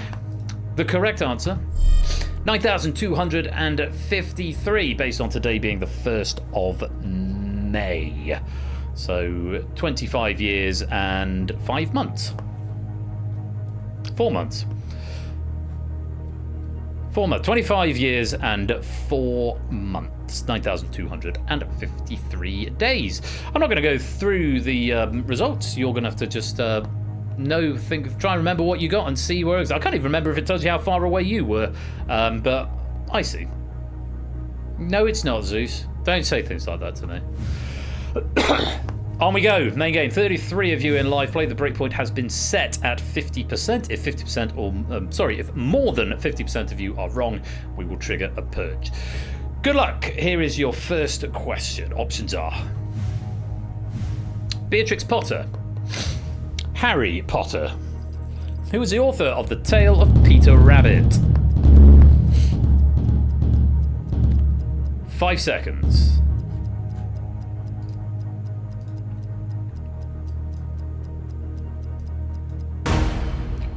And that is time. I'm just going to switch my columns up because I'm doing the old way of looking at host notes, which is on the Google Sheet. Is that all citations? Yes. Could all go. Yes. Hide column. And actually, I don't have any trivia about that one. The correct answer is, of course, Beatrix Potter. I'm hoping everybody got that one right, but if more than 50% are wrong, we'll go to a purge. Let's find out. Start the meter. Good. All 33 getting the correct answer. No abstentions. And on we go. We lower the breakpoint 40%. And let's take a look at the question. Question number 2. Options are Rook, Queen. In chess, castling is a move that involves the king and which other piece?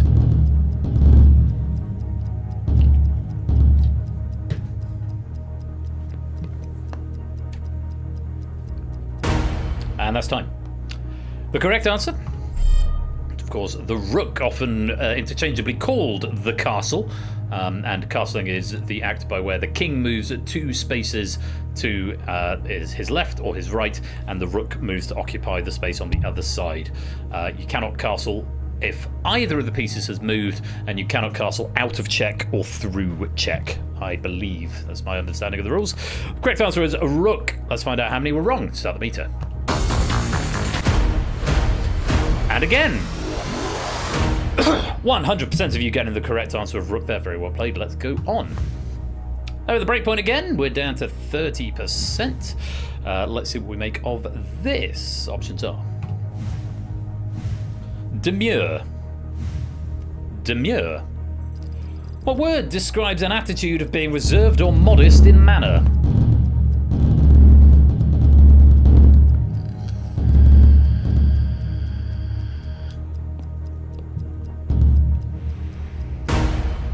Time. Correct answer. No, demol. It's demure, but with an E. It's a spelling question, isn't it? Very demure, very mindful with spelling. Demure with an E went viral in 2024 from a TikTok video by Jules LeBron. Without the E, demure means to raise objection or show reluctance. Demure with an E is the correct answer. How many of us were wrong? Start the meter. Not everyone was right. First one with an incorrect. No abstentions there, which is nice. Just one player getting it wrong. But we don't know who you are. Well, I know who you are, but no one else knows who you are, so you can just let it slide by. That's the great thing of this game. The anonymity provides a great comfort until it triggers a purge. For now, let's move on. That's very open of you, Fluffy. Breakpoints lowered to 20%. Let's take a look at our next question. Options are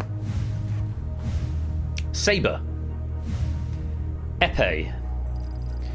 What is the heaviest sword used in Olympic fencing?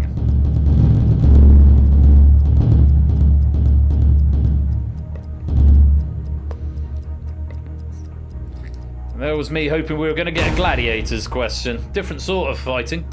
So come up with a saber and diamond, possibly. The correct answer is the epee. Lighter than their historical counterparts, the epee is the heaviest modern fencing weapon at 775 grams, with the saber and foil both having a maximum weight of 500 grams. So the epee is the heaviest of the fencing swords. Let's find out how many of you were wrong. Start the meter.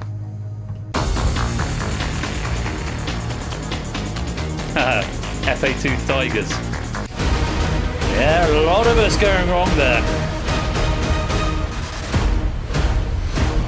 We didn't have a particularly high breakpoint, but you've gone through it with some force, I have to say. 73% of you were wrong. 24 players in total give me an incorrect answer there. 9 players survived that one and do not have to go into this purge. However, for the 24 who were wrong, and there were no abstentions there, I'm afraid you have to give me a full answer to this next question if you want to survive. Let's take a look. Who is in purge number 1?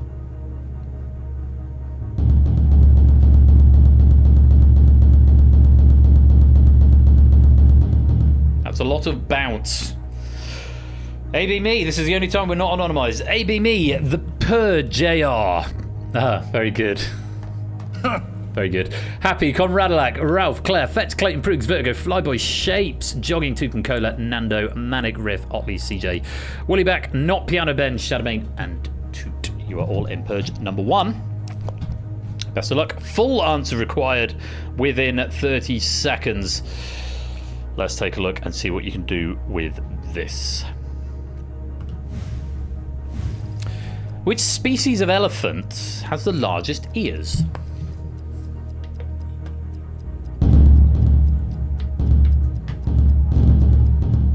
If you're not in this purge, you can still answer for fun. If you are in the purge, you must give me a correct answer in order to survive.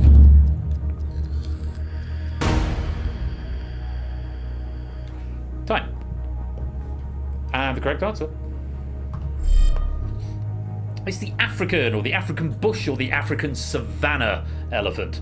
African elephant ears are shaped like the African continent, with Asian elephants having smaller, more rounded ears. Large ears are important for keeping elephants cool. It's like with spaniels. Recently, African elephants were subdivided into two species, savanna or bush, and the smaller forest elephant.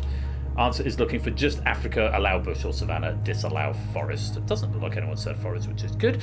But did anyone give me any other type of elephant? Let's find out. How many of you were wrong?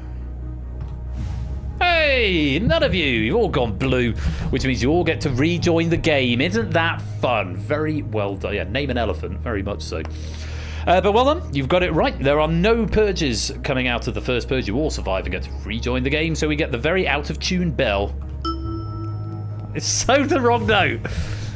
Oh, you wouldn't think I was a musician, would you? But like, it's about as far away from in tune as it's possible to be. I really must change that. Anyway, we're going to go on with the game. We'll reset the breakpoint to 60%, so it gives you a little bit more breathing room. Still two options for this next question. Let's take a look. Cow. Sheep. Gorgonzola is made from the milk of which animal?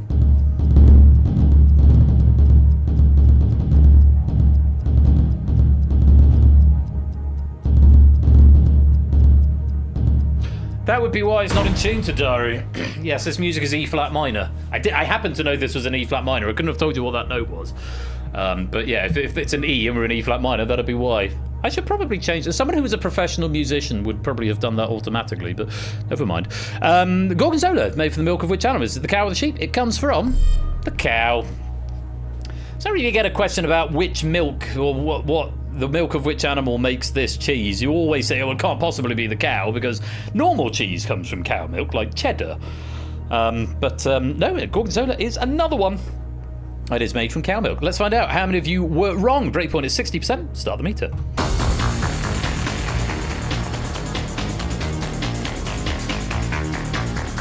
Hair comes from plastic shavings. No, I don't have perfect pitch woolly back. But oh, hello. Hang on. Another one. Woohoo! Not quite. Ah, the cursed ratio. 52-48. 52% go for sheep, 48% for cow. Just off by one.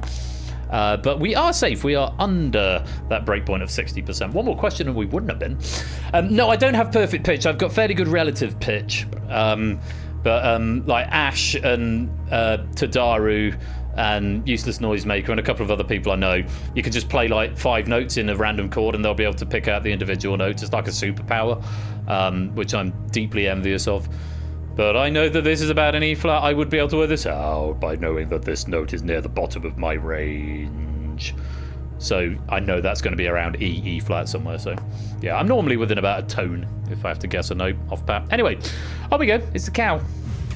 Lowering the breakpoint at 50%. We're going to up the options as well. 3 options from now on per question. Breakpoint at 50%. Let's take a look at the next question. Your options are leprosy, ALS, progeria.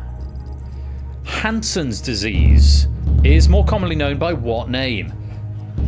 It's a nice cheerful question, isn't it?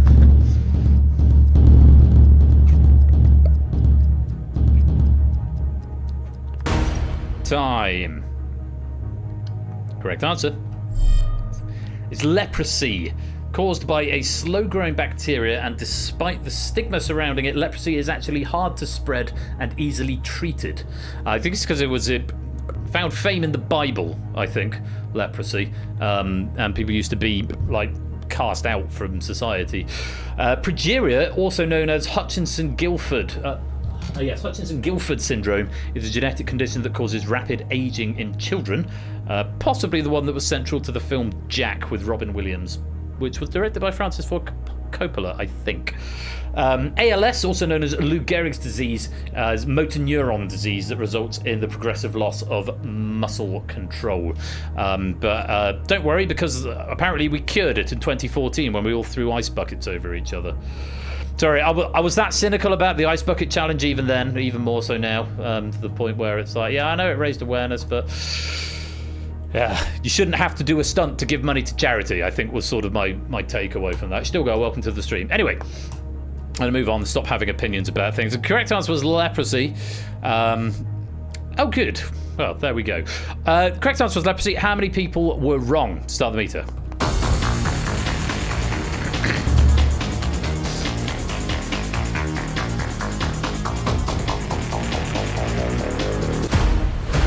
It's good. 33% incorrect. 5 going for ALS, 6 for progeria. Most players getting it right. 22. 67% going for leprosy. Welcome to the game, Stilgar. You won't be able to take part in the main game and your chair will remain permanently blue, but you will also never be properly eliminated. Your avatar will stay there for all time. You're like a fixed point in time now. So yeah, but you also won't be able to get to the final. But have fun answering the questions all the same. Breakpoint lowered, 40%. Still 3 options, and let's take a look at them. Hokkaido, Honshu, Kyushu. By area, which of Japan's islands is the largest?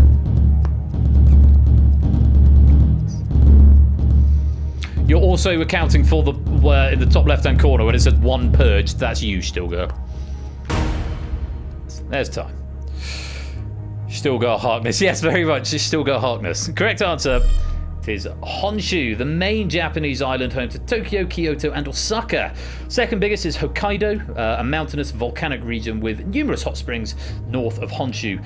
Third biggest is Kyushu, to the south of Japan, home of Nagasaki. Honshu was the correct answer. Let's find out. How many were wrong? Start the meter.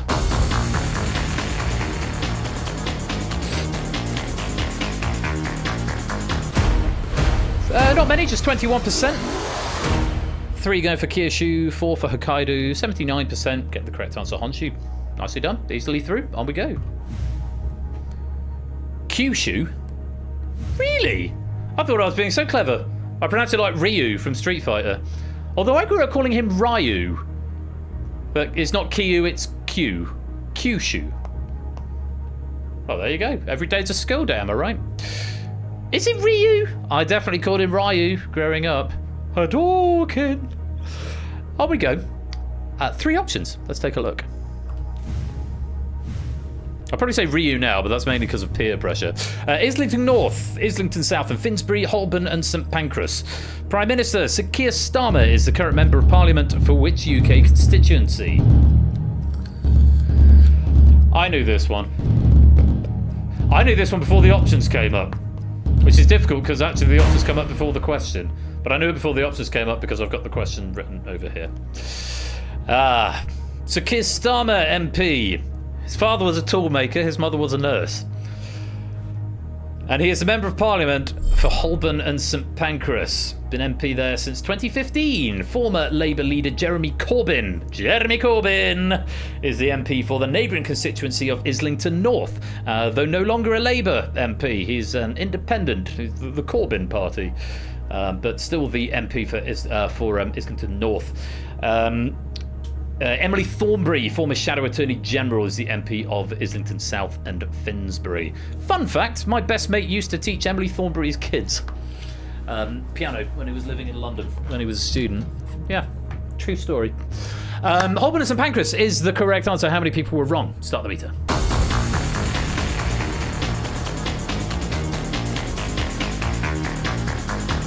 St Pancras. We triggered a purge. We have to call it St Pancras and Gallbladder. That's very funny. St Pancras and Gallbladder. Just up the road from Little Intestine. Many lols. Anyway, I'm afraid we've gone to a purge, dear friends. 55% getting that right, which is pretty good. But the breakpoint was only 30%, so we've busted through. 18% going for Islington South and Finsbury, 27% going for Islington North, which means we're going to have 15 players in this second purge. If you gave me a correct answer to that one, don't worry, you'll get to carry on with the game anyway, but feel free to answer just for fun. If you're one of the 15 who was wrong, though, a correct answer is required if you wish to continue with the game. Let's find out who you are.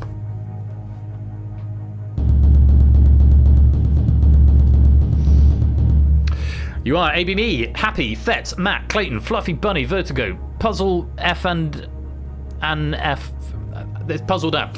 Flyboy, Pyro, Toucan, Cola, Venusaur, CJ, and Shadowbane. Full answer required.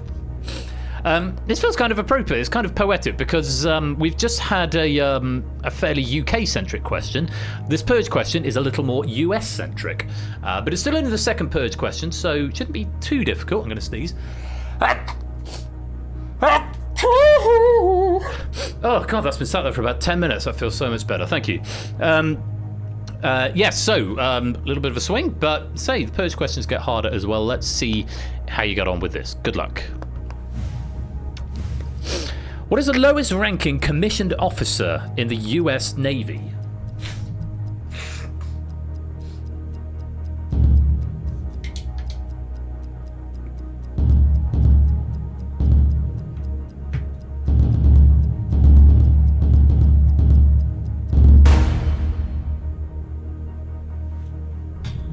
And that's time.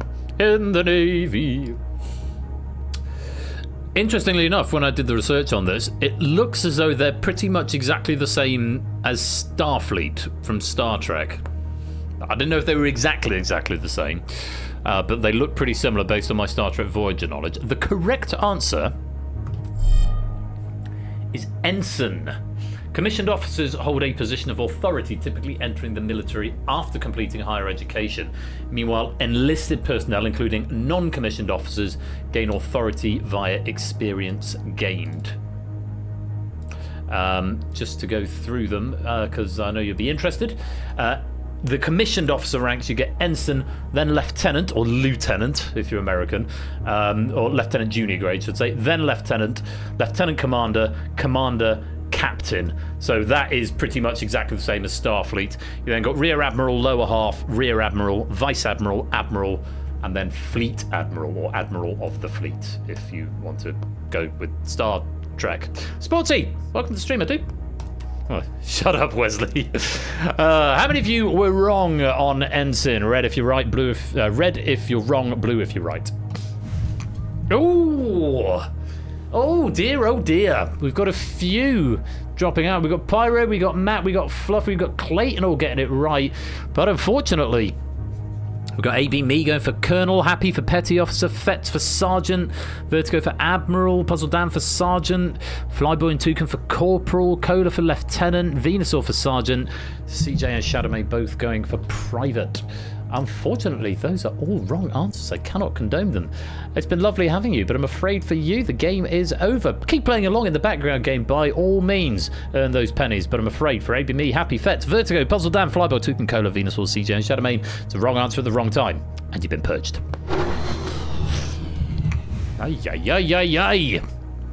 And then 11 players went out rapidly. Total of 12 being purged, including Stilgar, and 22 remain. We're going to reset the break point back up to 70%, and we're going to continue with the main game. Here is the next question with 3 options.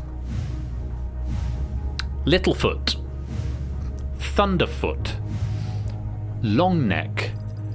What was the name of the orphaned Apatosaurus in the 1988 movie The Land Before Time?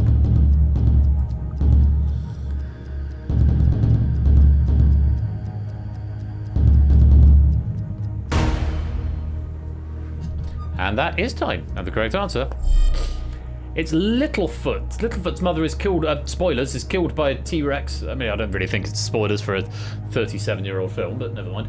Littlefoot's mother is killed by a T-Rex, Sharptooth, at the beginning of the first movie. They then make their, I don't know why I laugh because he's called Sharptooth, and it's like, yeah, seems like a fairly obvious name for a T-Rex. They then make their way through the world searching for their grandpa and grandma Longneck. Longneck is the generic name given to their species. Thunderfoot was their original name until producers realised late in production there was already a dinosaur character with this name. So there you go. PS1 game is the most irritating narrator of all time, and it's embedded in my brain despite not playing it in 20 years. I get things like that, things that get wedged in your head from years ago. Is he more annoying than the Stanley Parable narrator? Actually, the Stanley Parable narrator, I can't say they're annoying. They're awesome. Start the meter. Had a momentary panic. We've avoided a momentary panic because I pressed the button. I was expecting another question. I completely forgot I hadn't triggered the purge, and the noise just went burner. And I thought, oh fuck, what have I done? There's your F-bomb. But it's fine. 23% were incorrect. 2 going for Thunderfoot, 3 for Longneck, 17 getting the correct answer. Littlefoot. Let's play on. Stanley is Attenborough compared to the Land Before Time. I do quite like the Stanley. I've become a bit obsessed with the Exit 8 at the moment. I'm trying to complete it in under 5 minutes. I've got it to, I think I've got it to about 6.5 on the Exit 8 at the moment. I guess I'm just not very observant. Pools? No, I've not played Pools. Tell me all about it after this question. Here's your options. Beatrix, Margaret II, Elizabeth II. Who was the last regnant queen in Europe?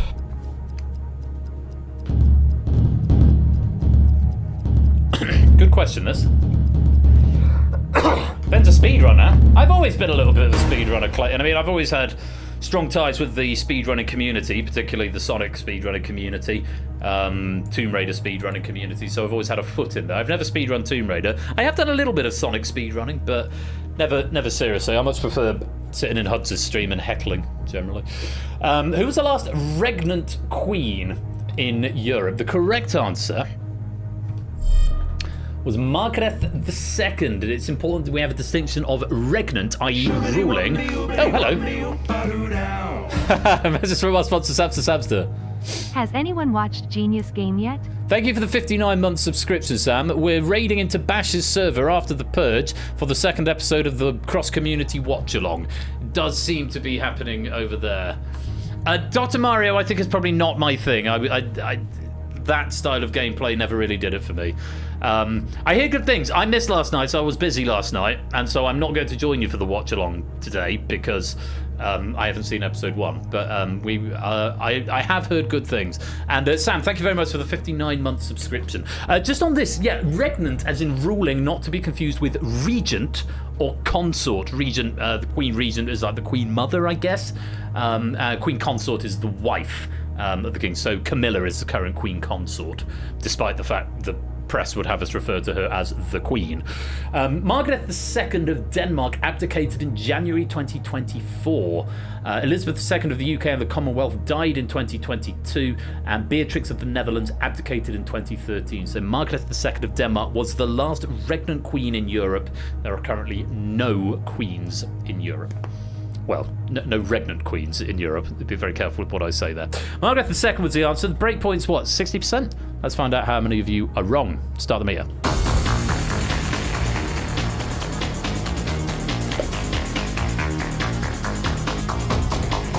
Dowager is the term for the widow of a king. Nice. We avoid it. We'll play 7 going for Liz 2, 3 going for Beatrix, 55% getting a correct answer, so 45% wrong, coming in under the 60% breakpoint. Well played. Let's go on. Back to where we started, 50% breakpoint as we go into our next question, and we are going to increase the options to 4 options per question now, and the question's getting just that little bit harder. Take a look at this, see what you think. Options are small intestine, lungs, liver, skin. Psoriasis is a condition that affects which organ?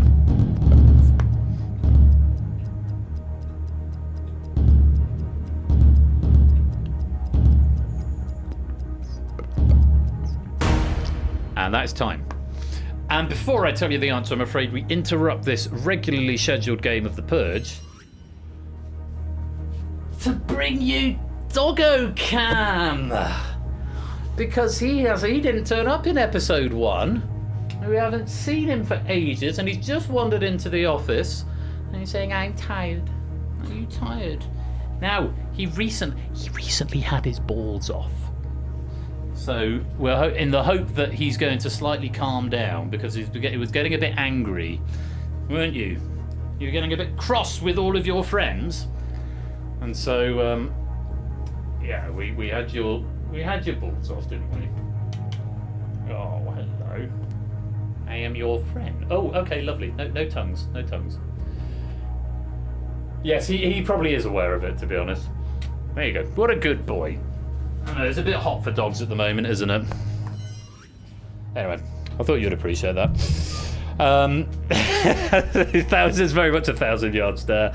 You've taken away my favourite toys. I'm never talking to you again. Yeah, he's very, very...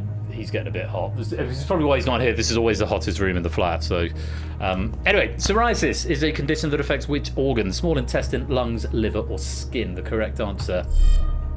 It's the skin, which is the largest organ of the human body. Despite people insisting that it's not an organ, it's just a covering. No, it's an organ. Psoriasis is an autoimmune condition that triggers inflammation of the skin, resulting in patches of discoloured, scaly skin. Not a very nice thing. How many of you knew that psoriasis affected the skin? The breakpoint is 50%. Let's find out. Start the meter.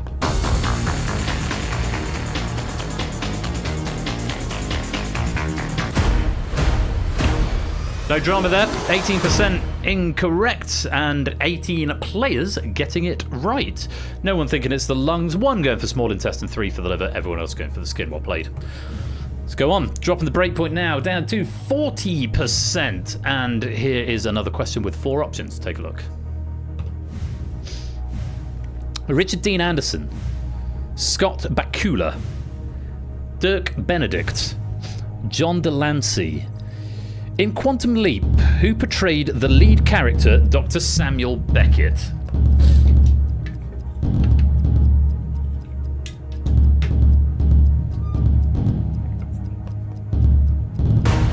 Time.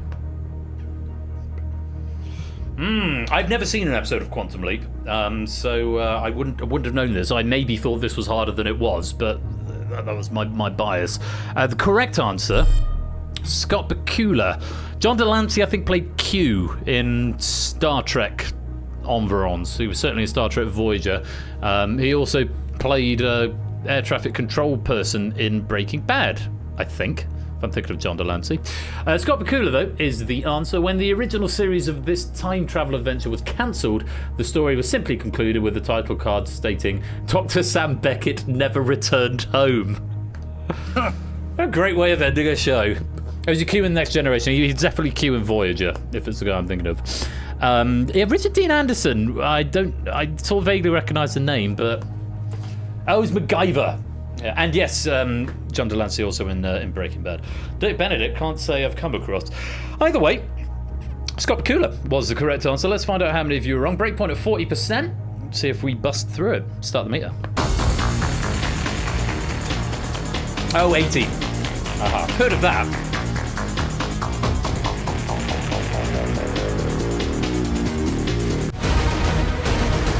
Alright, that's it. Into Purge number 3 we go. Exactly half of you getting it wrong. 11 getting Scott Bakula and 11 going elsewhere. 6 for Dirk, 4 for Richard and 1 for John. Breakpoint is 40%, so the half of you who got it right, you can just sit back and relax. So feel free to answer this question if you like. For the 11 who were wrong, you got to fight for your life on Purge question number 3. Let's find out who you are.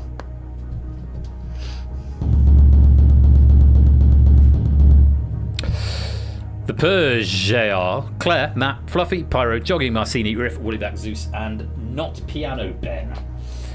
Full question, 20 seconds to answer it. Get it right, you get to stay in the game. Get it wrong, and I'm afraid you will be purged. Good luck, here it is. Who authored the I, Robot collection of science fiction short stories?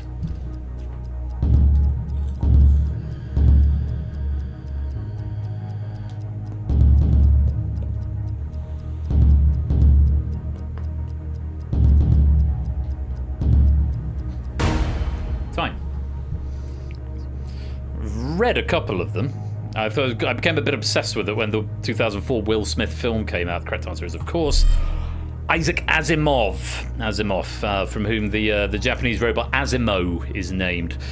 He's also credited, Isaac Asimov, not Asimo, Isaac Asimov credited with creating the 3 laws of robotics, which first appear in his 1942 story Runaround. The 3 laws being a robot must not harm a human being or through inaction cause a human being to come to harm. Law number 2, a robot must obey all human instructions except where such instructions conflict with the first law. And law number 3, a robot must protect itself except where such action would come into conflict with the first and second law. So those are the 3 laws of robotics, as pioneered by Isaac Asimov, the author of iRobot. Let's find out who was wrong. Few of you, not many, but a handful. The Purge JR going for pass, jogging Ursula K. Guin, Marcini, Mark a little bit after Mark Twain's time, slightly. Not Piano Ben going for Wells. Yeah. Good at the, with Orson Welles. Did he do the time? No, I'm thinking of H.G. Wells. Not fucking Orson Welles. H.G. Wells. He, of course, did do the Time Machine and the Time Traveler's Wife and the War of the Worlds, but not iRobot, unfortunately, not Piano Ben. And no answer there from Woollyback. Everyone else, very well done. You get to rejoin the pack and continue with the game, but for the Purge JR, jogging Marcini, Woollyback, and not Piano Ben, it's the wrong answer at the wrong time, and I'm afraid you've been purged. Half and half. 17 purged, 17 still alive. Breakpoint resets to 80%. We've still got potentially 2 more purge questions to go, and we've still got a decent number of questions in the main game as well. So let's see what happens as we go on to the next question. 4 options, and they are Slovenia, Czechia, Germany, Slovakia. The car manufacturer Škoda was established in which modern-day country?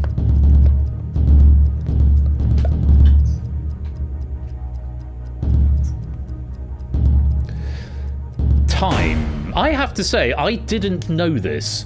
I didn't have a clue actually when it was presented before I went. I thought, really?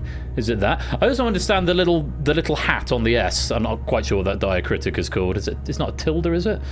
I know it's a diacritic of some sort, but that makes it a sh sound, because of the adverts now, they call it Škoda. Hacek. I can never remember that one. Hacek, thank you, Ernie. Yeah, Škoda.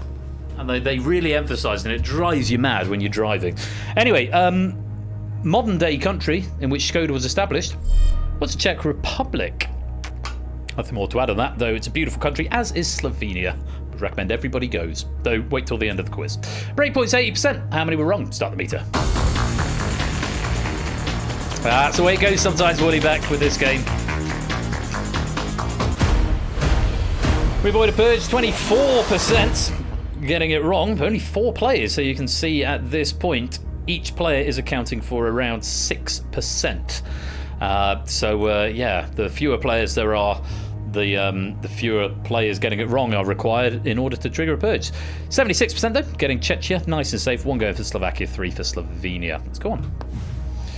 Lower the breakpoint to 70%, and let's have another question on something completely different.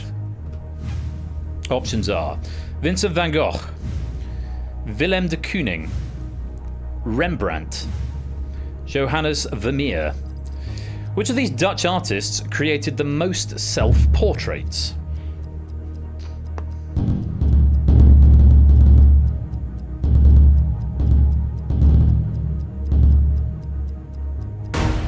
And that's time. The correct answer: Rembrandt von Eyck, or von Weyck, or whatever his name is. Commonly colloquially referred to just as his mononym Rembrandt. Rembrandt's credited with over 80 self-portraits, a very prolific portrait artist, including self-portraits, spanning 4 decades of his life, whilst Van Gogh created approximately 36 self-portraits over just 10 years. I think Rembrandt lived with his mother until well into his 40s, whereas Vincent van Gogh was dead by then.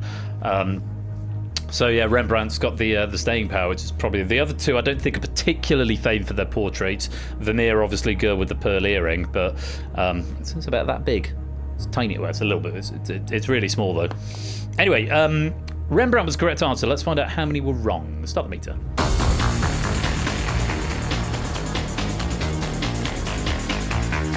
That is a good episode, Clayton. Very good episode. Richard Curtis wrote that, you know.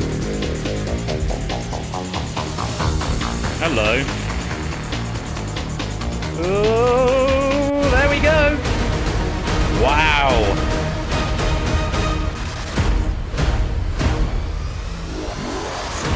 Yeah, Vincent and the Doctor, written by Richard Curtis, him off Notting Hill fame. Just 2 people getting this one right. A lot of people going for Van Gogh there. It did seem the obvious answer, perhaps, because he's got the very famous one, but you got to remember he was not around very long and never appreciated in his lifetime, sadly. 11 players going for Van Gogh, 4 for Willem de Kooning, no one going for Vermeer, but just the 2 going for Rembrandt, which means we have smashed through that. 88% incorrect, and it means all but 2 players are going into Purge number 4. Let's find out who they are.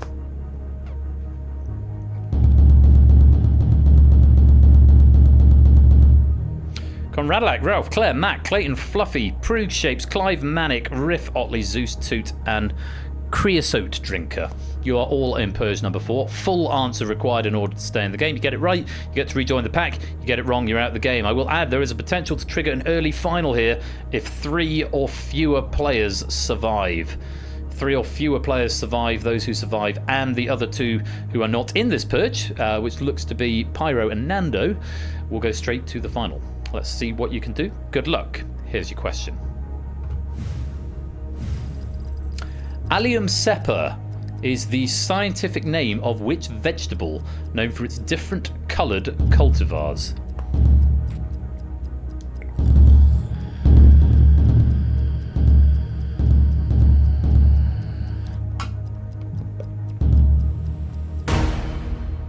Time. It's part of the course, Matt. You got to take the good with the bad. You get into the Purge. It's quite I can appreciate it's quite scary being there when your fate all hangs on one vegetable question. The correct answer is the common onion. Would also have accepted shallots, because shallots are a variety of onion species, Allium cepa aggregatum, so they are allowed, and you do get different coloured shallots as well. However, spring onions are a different species, so we wouldn't have allowed those. Allium cepa, it's an onion. How many were wrong? Not many, but a few. We've got carrot from Prugs, cabbage from Riff, broccoli from Zeus, and garlic from Creosote Drinker, aka Oni, and no answer from Toot. Which means 1, 2, 3, 4, 5 of you are about to be purged. Thank you very much for playing, but it's a wrong answer at the wrong time. And Prugs, Riff, Zeus, Toot, and Oni, you've been purged. Just 12 players remain as we come into the final stretch. There is only one more Purge question that we can see, and we are up to a question that still has 4 options. Breakpoint now at 90%, so quite high. Let's see what you can do with this. Take a look. Mali, Nigeria, Niger, Guinea. In which country is the source of the river Niger?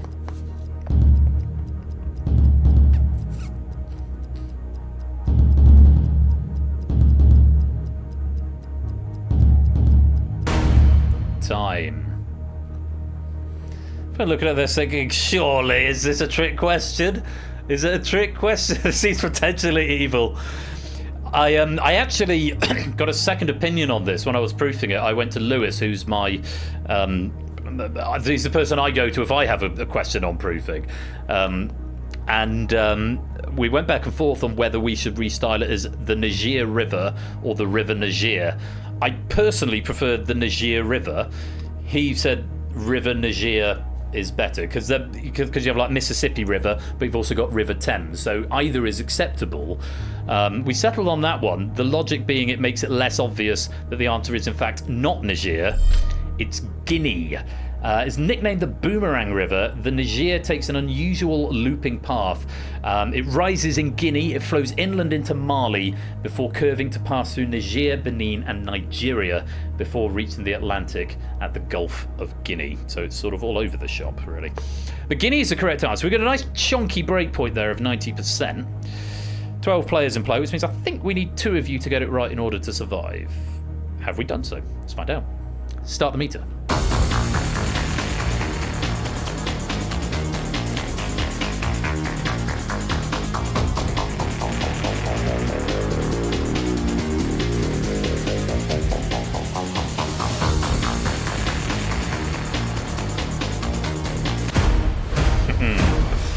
Would have been fun, back-to-back purges, wouldn't it? But alas, no. 4 players getting the correct answer for Guinea. Only 1 went for Niger, so it looks like you've not gone for the obvious red herring there. 4 for Nigeria, 3 for Mali. So pretty split across the board, but enough players getting the correct answer means we survive. And we go on to the next question. We're lowering the breakpoint to 80%, and we're upping the options to 5. 5 options per question.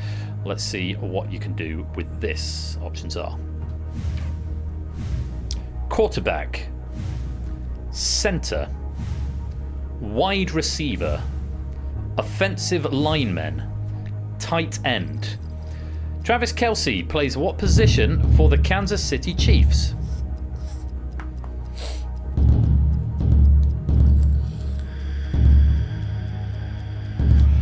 I've just realised that says offensive lineman. And I said linesman, and I was thinking, is that a joke? Offensive linesman? Is that a joke answer? And then tight end, but apparently it's not offensive lineman. That's someone who goes, it was fucking offside! That's an offensive linesman. Anyway, the correct answer is a tight end. Travis Kelce is a tight end. I think, is he the one who's dating Taylor Swift? Yay, Dan! Yet to meet a shrewd eel. Yeah, likewise. They're not particularly shrewd creatures, aren't they? Welcome on in, Dan and Raiders. Quizzy Dan, Serial Design Nation F, Waterfall, Hands154. Lovely to have you with us. Thank you so much for the raid. How you doing? How was your stream? For those of you who don't know, Quizzy Dan is, he's a streaming colleague of mine. But also a professional world colleague. Dan's in the professional quiz world, does crosswords and puzzle games and all myriad of other wholesome activities over Puzzle Boat is another big one he does over on his channel. You should definitely go and give him a follow. He's a great guy and someone you should go hang out with a bit. Dan, so lovely to have the raid again. Yeah, it's been a while. I've been off for a bit. You've worked with Flushington, yes, indeed. Yeah, we've worked on a couple of shows together, haven't we? So, but yeah, it's great to have you here. Welcome on in, Raiders. We are getting to the denouement of tonight's game of The Purge, after which we're going to raid into Ash's server for the community watch-along game of Genius Game. I am aware that I am going later than I intended to already, so I'm going to hurry things up because people are going to be getting antsy to get on to see more David Tennant. But welcome on in, friends. Lovely to have you all with us. So yeah, Travis Kelce, I think, is going out with Taylor Swift, and he plays the tight end position for the Kansas City Chiefs. Let's find out how many of you were wrong. Breakpoint is 80%. Let's have a look. Start the meter.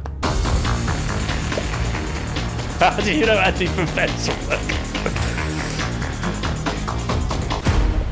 And we avoid Purge. 25% incorrect. There's a non-zero chance they might. Yeah, Andy from work turned up, said, hi, I'm good to see you. It's Andy from work. And I got everyone to say, hi, Andy from Ben's work, and then that spammed the chat for a bit, which is very funny. I don't know if you've met Andy. He may still be lurking, possibly, but if you are Andy, hey. We avoided the post. 25% were incorrect, which is fine. We're going to go on. Lowering the breakpoint to 70%, still 12 players, still 5 options per question. Let's take a look at them. Coffee, chocolate, orange juice, tea, newspapers. In 1828, the Van Houten press revolutionized the manufacturing of what?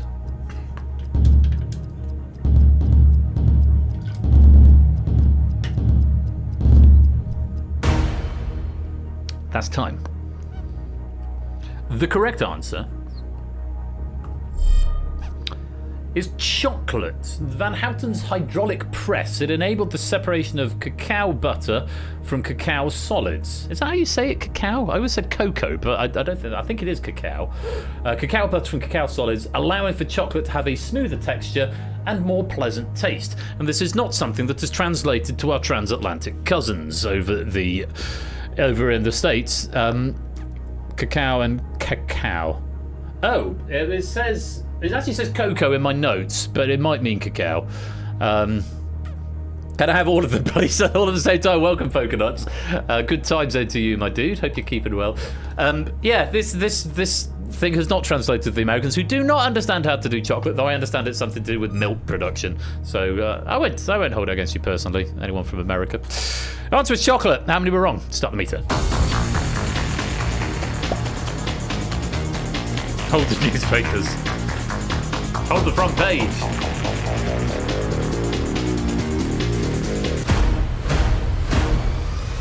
We survive another. 58% getting it right. No one going for tea or coffee. Couple going for orange juice, 3 for newspapers, but the majority, 7 players, just over half getting the correct answer of chocolate. Very well played. Let's go on. Breakpoint load again, down to 60% now, with 12 players left in. Let's see what you can do with this question. Options are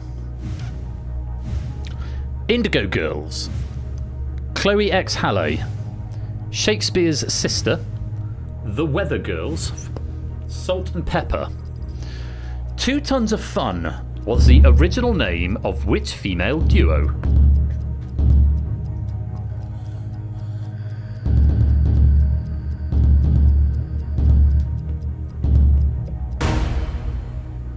There's time. Correct answer. It was the Weather Girls. Martha Wash and Izora Armstead are your Weather Girls in question. Shooting to fame in 1982 with its Raining Men. However, the song's opening line, "Hi, hi, we're your Weather Girls," caused confusion amongst the press and public, who thought that was the duo's name, leading them to later adopt the Weather Girls as their official name. That's a nice, wholesome little story, isn't it? Weather Girls is the right answer. The breakpoint is 60%. Is it going to be Raining Players into the Purge? Oh, that's got away from me. Start the meter. Oh, it's such potential. Could have had such joy. What a shame.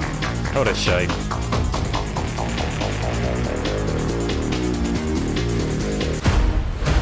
We avoid a storm. Yes, I'll take that one. We avoid a storm as 7 players get the correct answer. The Weather Girls. 3 for Salt and Pepper, 2 for Shakespeare's Sister. 58% getting it right. Let's go on. Lower the breakpoint again. We are back once again at 50%. Let's take a look at what the options bring.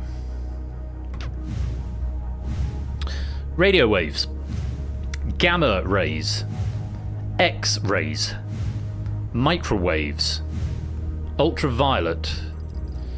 Wilhelm Röntgen is credited with the discovery of which form of electromagnetic radiation?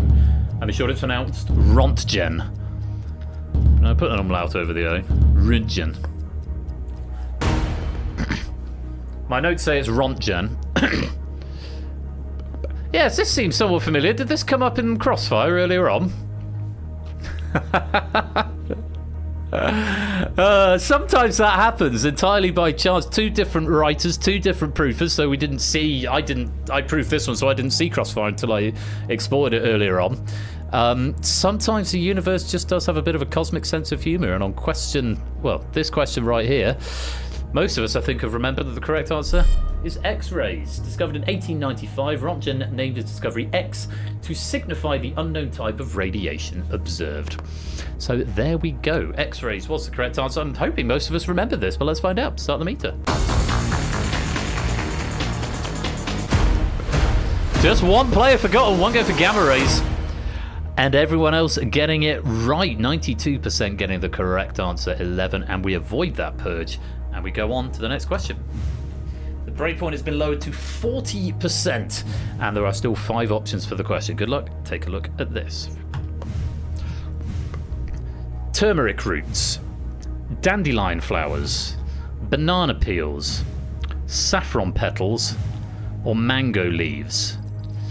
Indian yellow pigment was allegedly derived from the urine of cows who had been exclusively fed what?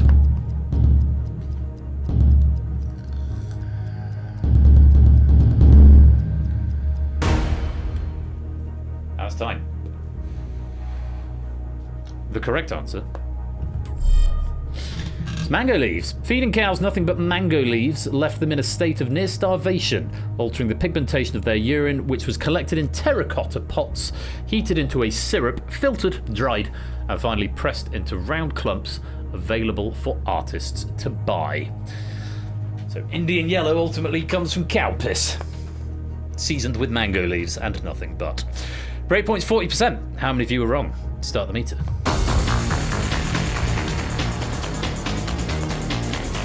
It's taking the piss.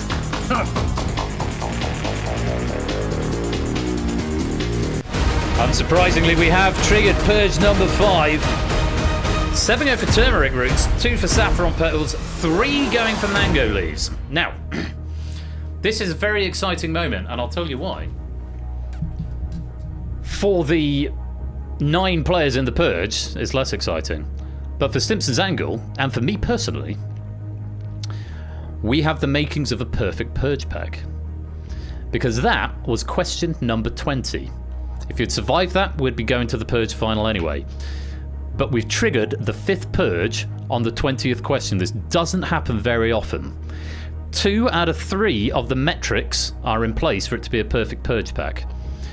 To become a perfect Purge pack, we need to finish with exactly 5 players, which means we need to only 2 of these players to get it right. Of course, I hope everyone gets it right, but then it will be decided on a tiebreaker. But for Stimpson's sake, if only 2 of you get this Purge question right, he has done what only one person has done before and made a perfect Purge pack.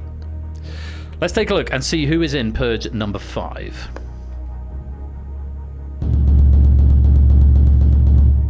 Ralph, Claire, Matt, Fluffy, Pyro, Clive, Nando, Manic, and Otley. Full question coming your way.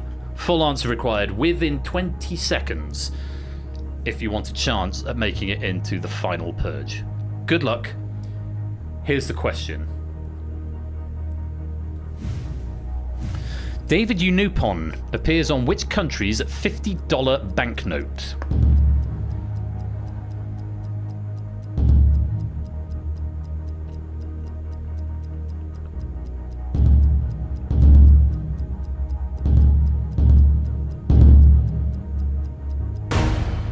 Time.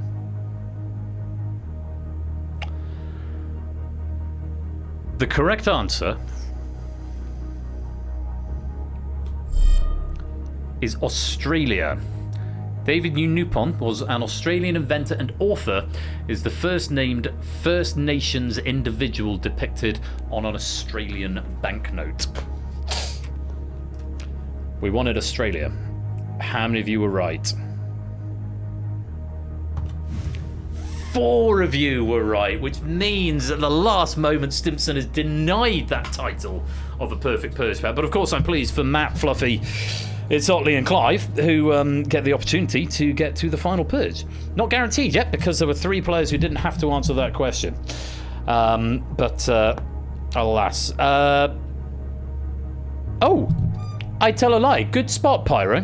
I would have caught it when I was doing the checking. But yeah, Pyro, I don't know why, but it's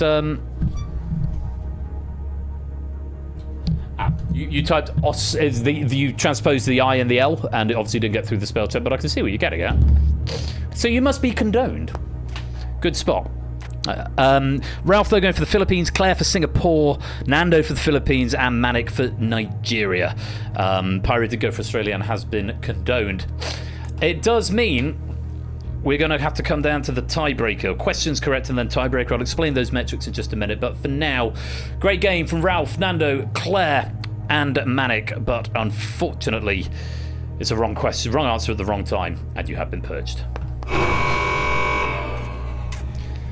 And after 20 main game questions and 5 Purge questions, it is time for the final Purge. Now, how this is going to work, because we have 8 players and we can only have 5 players in this final because we've only got 4 questions. We're going to have to break the tie, and the tie is going to be broken based on number of correct answers first, and if we have a tie then we will go to the tiebreaker question that we asked at the beginning. So first of all, number of correct answers in total, excluding Purge questions, so just of the main game questions, and then broken on ties if needed. Our 5 finalists are Otley, Shapes, Comradelac, Clayton, and Pyro. We did have a tie between Pyro and Clive, both of them getting 14 questions correct, but Pyro was just 253 away on their tiebreaker. Clive 64,747 away. So it did come down to the tiebreaker after all. Bad luck, Clive. Matt finishing on 12, Fluffy on 11. Pyro and Clayton both on 14. Clayton and Pyro, the exact same distance away, 253. So I'm guessing you went for a round number of some sort in the right ballpark. Conradalak got int.max, so slightly further away than Shapes, who was 151 away, but both of those on 15 points. Otley, with the most number of correct answers with 16 points, is going to be in control of the final purge, 1,918 away. It does mean we have to say goodbye to Clive, Matt and Fluffy. A great game, all three of you, but it's not to be this time. Just before we say goodbye, let's just take a look at the overall leaderboard. First column is the number of questions right. The second column is the number of purges that you have survived. Yes, we can see there number of players continuing the background game despite being eliminated early. Still lots of fun to be had here. And that's just your main game questions. It will show you total question count at the end of the final. So, going to look at these medal cabinets in just a minute, but the time has come to say goodbye to Clive, Matt and Fluffy, and for it's Otley, for Pyro, for Shapes, for Conradalak, and for Clayton. It's time for the final purge.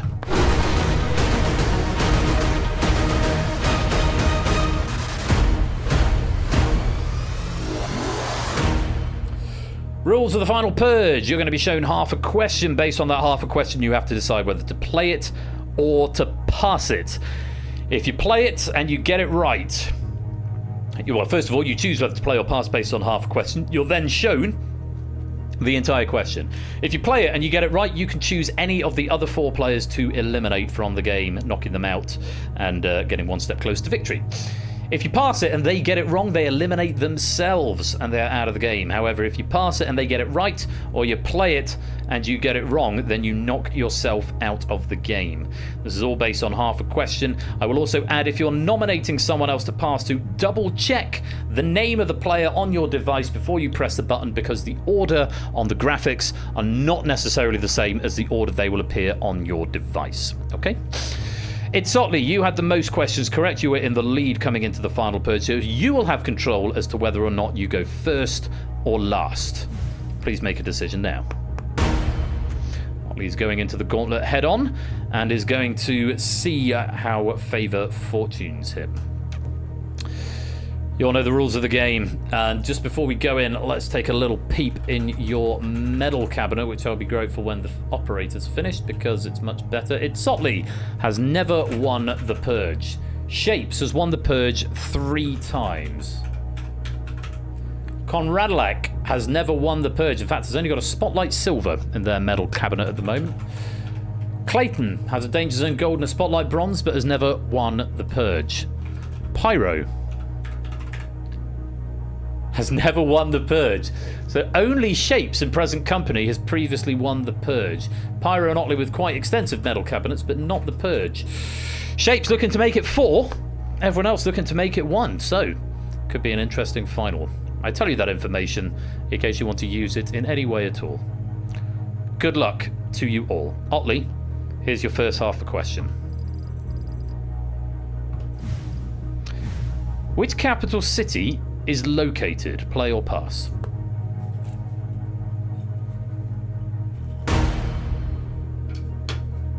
Otley's going to take it on himself. Get this one right, Otley. You can choose someone to eliminate. Get it wrong, and I'm afraid you will be eliminated. Everyone else who is in the final, you can still answer this question, so answer it as though you're playing in the audience game. And audience, of course, do answer as well for bonus pennies. And I would encourage everybody, read the full question carefully. 20 seconds, good luck. Otley, here's that question in full. Which capital city is located on the island of Zealand?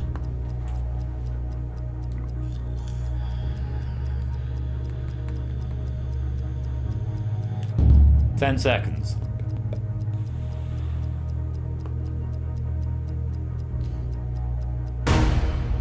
Time.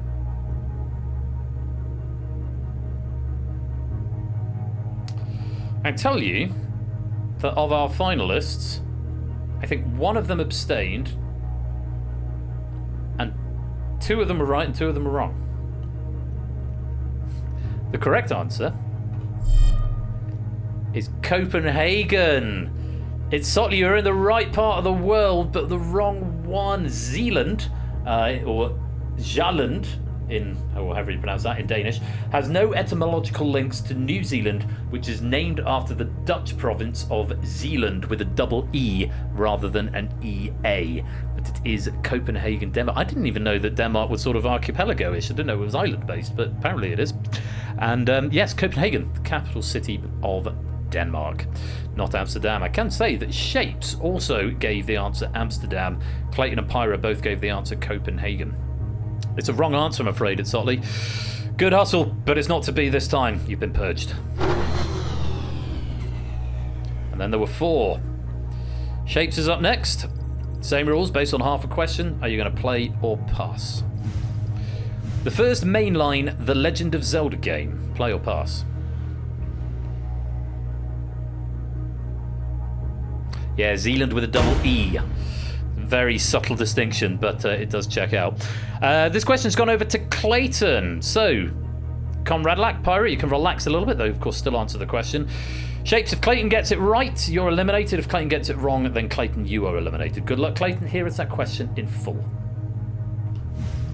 The first mainline The Legend of Zelda game to feature Zelda as the main playable character is subtitled what?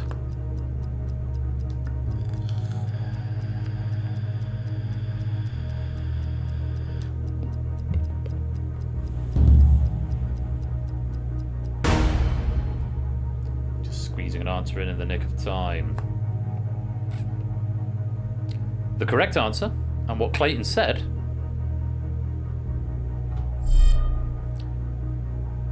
Echoes of Wisdom. I don't blame you. I've known people to come out of this game and say they've gone and screamed after the final, or people be physically shaking, especially in this heat as well. You can get very sweaty, so if you're a little bit nervous, apprehensive typing, don't worry, it is not without precedent, but it is the correct answer. Echoes of Wisdom released in 2024. Prior to that, of course, the main playable character was Ash the Bash. Sorry, Link. BC. Who all, of course, have their avatar is a Link from the Legend of Zelda games. But Shapes, it's a bad pass. You are not going to make it 4 Purge victories, which means you are going to have a first-time Purge victor this evening. Congratulations to one of the 3, but commiserations to Shapes. It's a bad pass. You've been purged. And then there were 3, none of whom have won the Purge before. None of whom have particularly deep medal cabinets, it has to be said.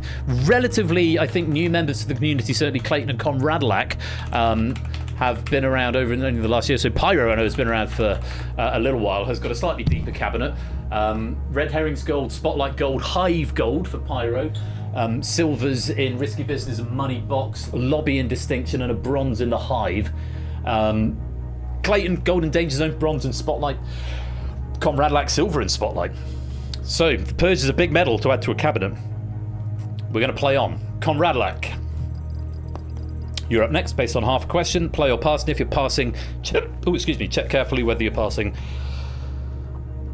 to Clayton or Pyro. That's what happens when I get nervous.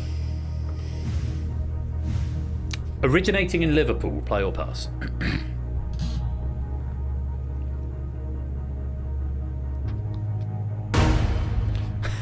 It's all falling on Clayton.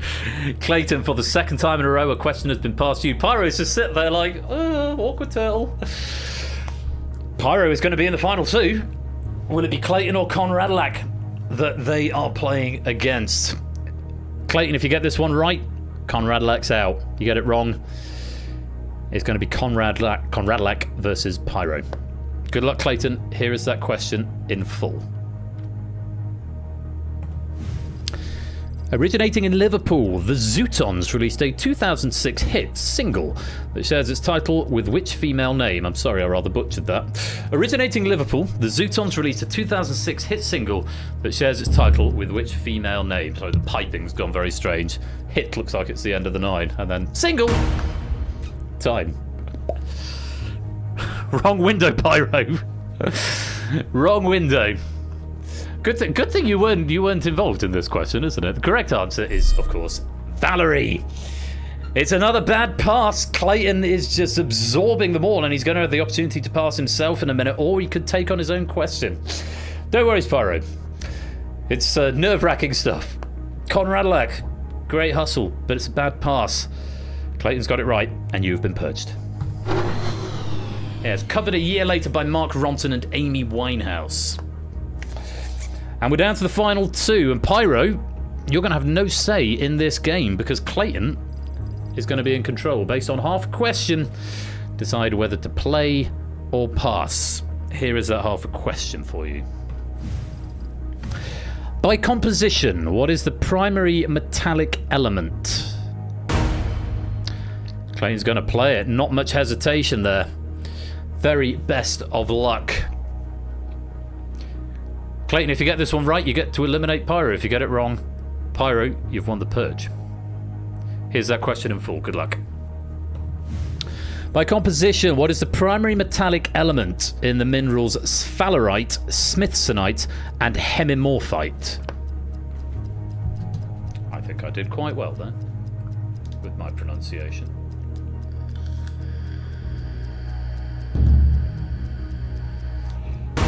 You had to live dangerously there, Clayton. 17.5 seconds. Wasn't much left. I can say that Pyro gave the correct answer to this. I'll go on my own terms. Pyro gave the correct answer, so if you passed it, you would have been eliminated, Clayton.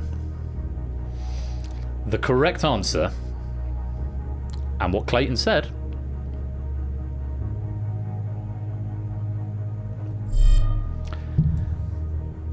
was zinc. Yo! Yo is right. Zinc is the correct answer. I have no further notes on that one. And after being past 2 questions and then finally choosing to face your own, not shying away from the gauntlet laid out in front of you, you've gotten it right. And one final formality, Clayton. Please choose somebody to eliminate. Of course, it has to be Pyro. Only one choice. It's a Pyrrhic choice at the end there. There isn't a choice. There's one button you can push. Pyro, absolutely stonking effort. Final 2 of the Purge, but on this occasion, it's not to be. Thank you very much for playing, but you've been purged. We've gone from 33 to 1. A first-time champion in the Purge. Ladies and gentlemen, show your finest applause for Clayton, because Clayton, you survived the Purge.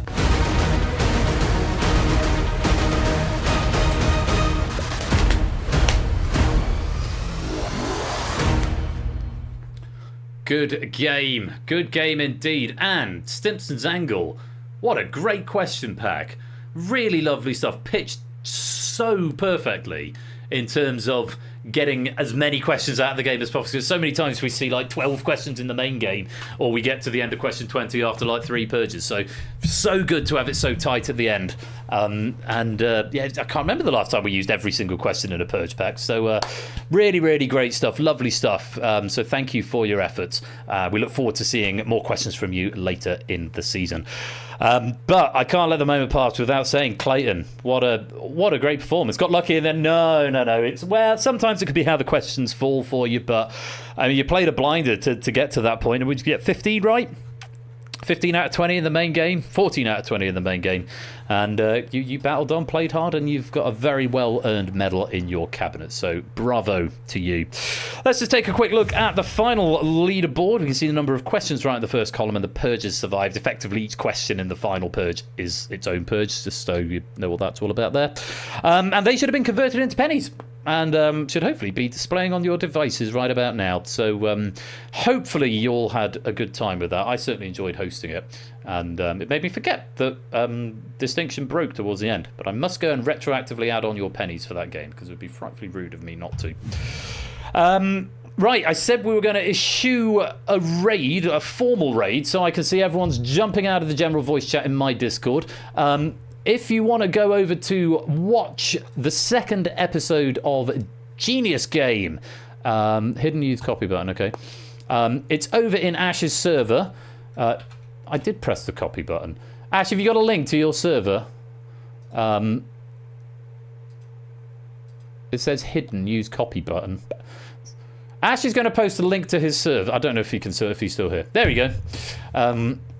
Vanity link. Need a vanity link.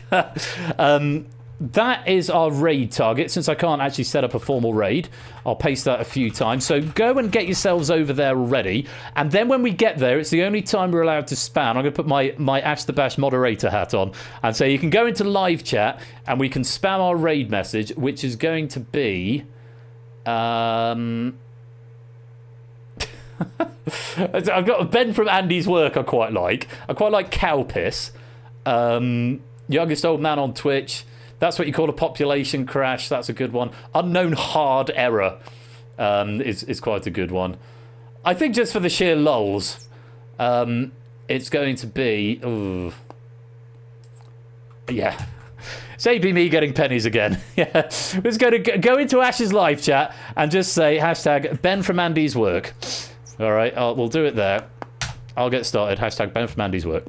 So everyone go in there. Ash won't thank me for that, I'm sure.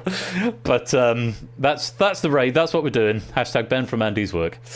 Or it should be Andy from Ben's work, but we're going with that one because that's the raid message that was suggested. I think, oh yeah, anyway, Andy's been there longer than me. Go and enjoy Genius Game. I will see you back here on Saturday for Battlefront. Now, who's written what, if you're still here? For the last few players who are remaining to hear me finish out the continuity, I can tell you we've got Battlefront by Stimson's Angle again. So if you enjoyed the Purge, get in for the start of Saturday stream. Battlefront by Stimson's Angle. We've got The Abyss by Samster, and we have got Spotlight by various people. I need to go and ingest the new question data because there's been a few new packs have come in. So I'll be back on Saturday, 8 p.m. GMT, twitch.tv. 8 p.m. BST, twitch.tv/royal_flash. In the meantime, Ash the Bash is going to be here tomorrow evening with Redacted and various other good things. So head over to his Discord server now if you want to catch the next episode of Genius Game. That's our raid target for today. I might pass everyone who's still here on to Flage as well in an unofficial raid, but that's where you want to go for now. Thanks again to all of the writers for this evening, to Stimson's Angle for the Purge, to BC for Crossfire, all the proofing team, Lewis and Topper as well, and I hope you enjoyed my distinctions despite not quite getting to the end of the game, but it's good as, wasn't it? I'm going to be back on Saturday. I'm going to go probably get another beer and enjoy the rest of my Thursday evening. Enjoy the rest of yours as well. And until next time, be splendid and wonderful and marvellous and safe. You've been watching Game Night with me, Royal Flush. I'll see you on Saturday. Take care. Peace out. And good night.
on the rail.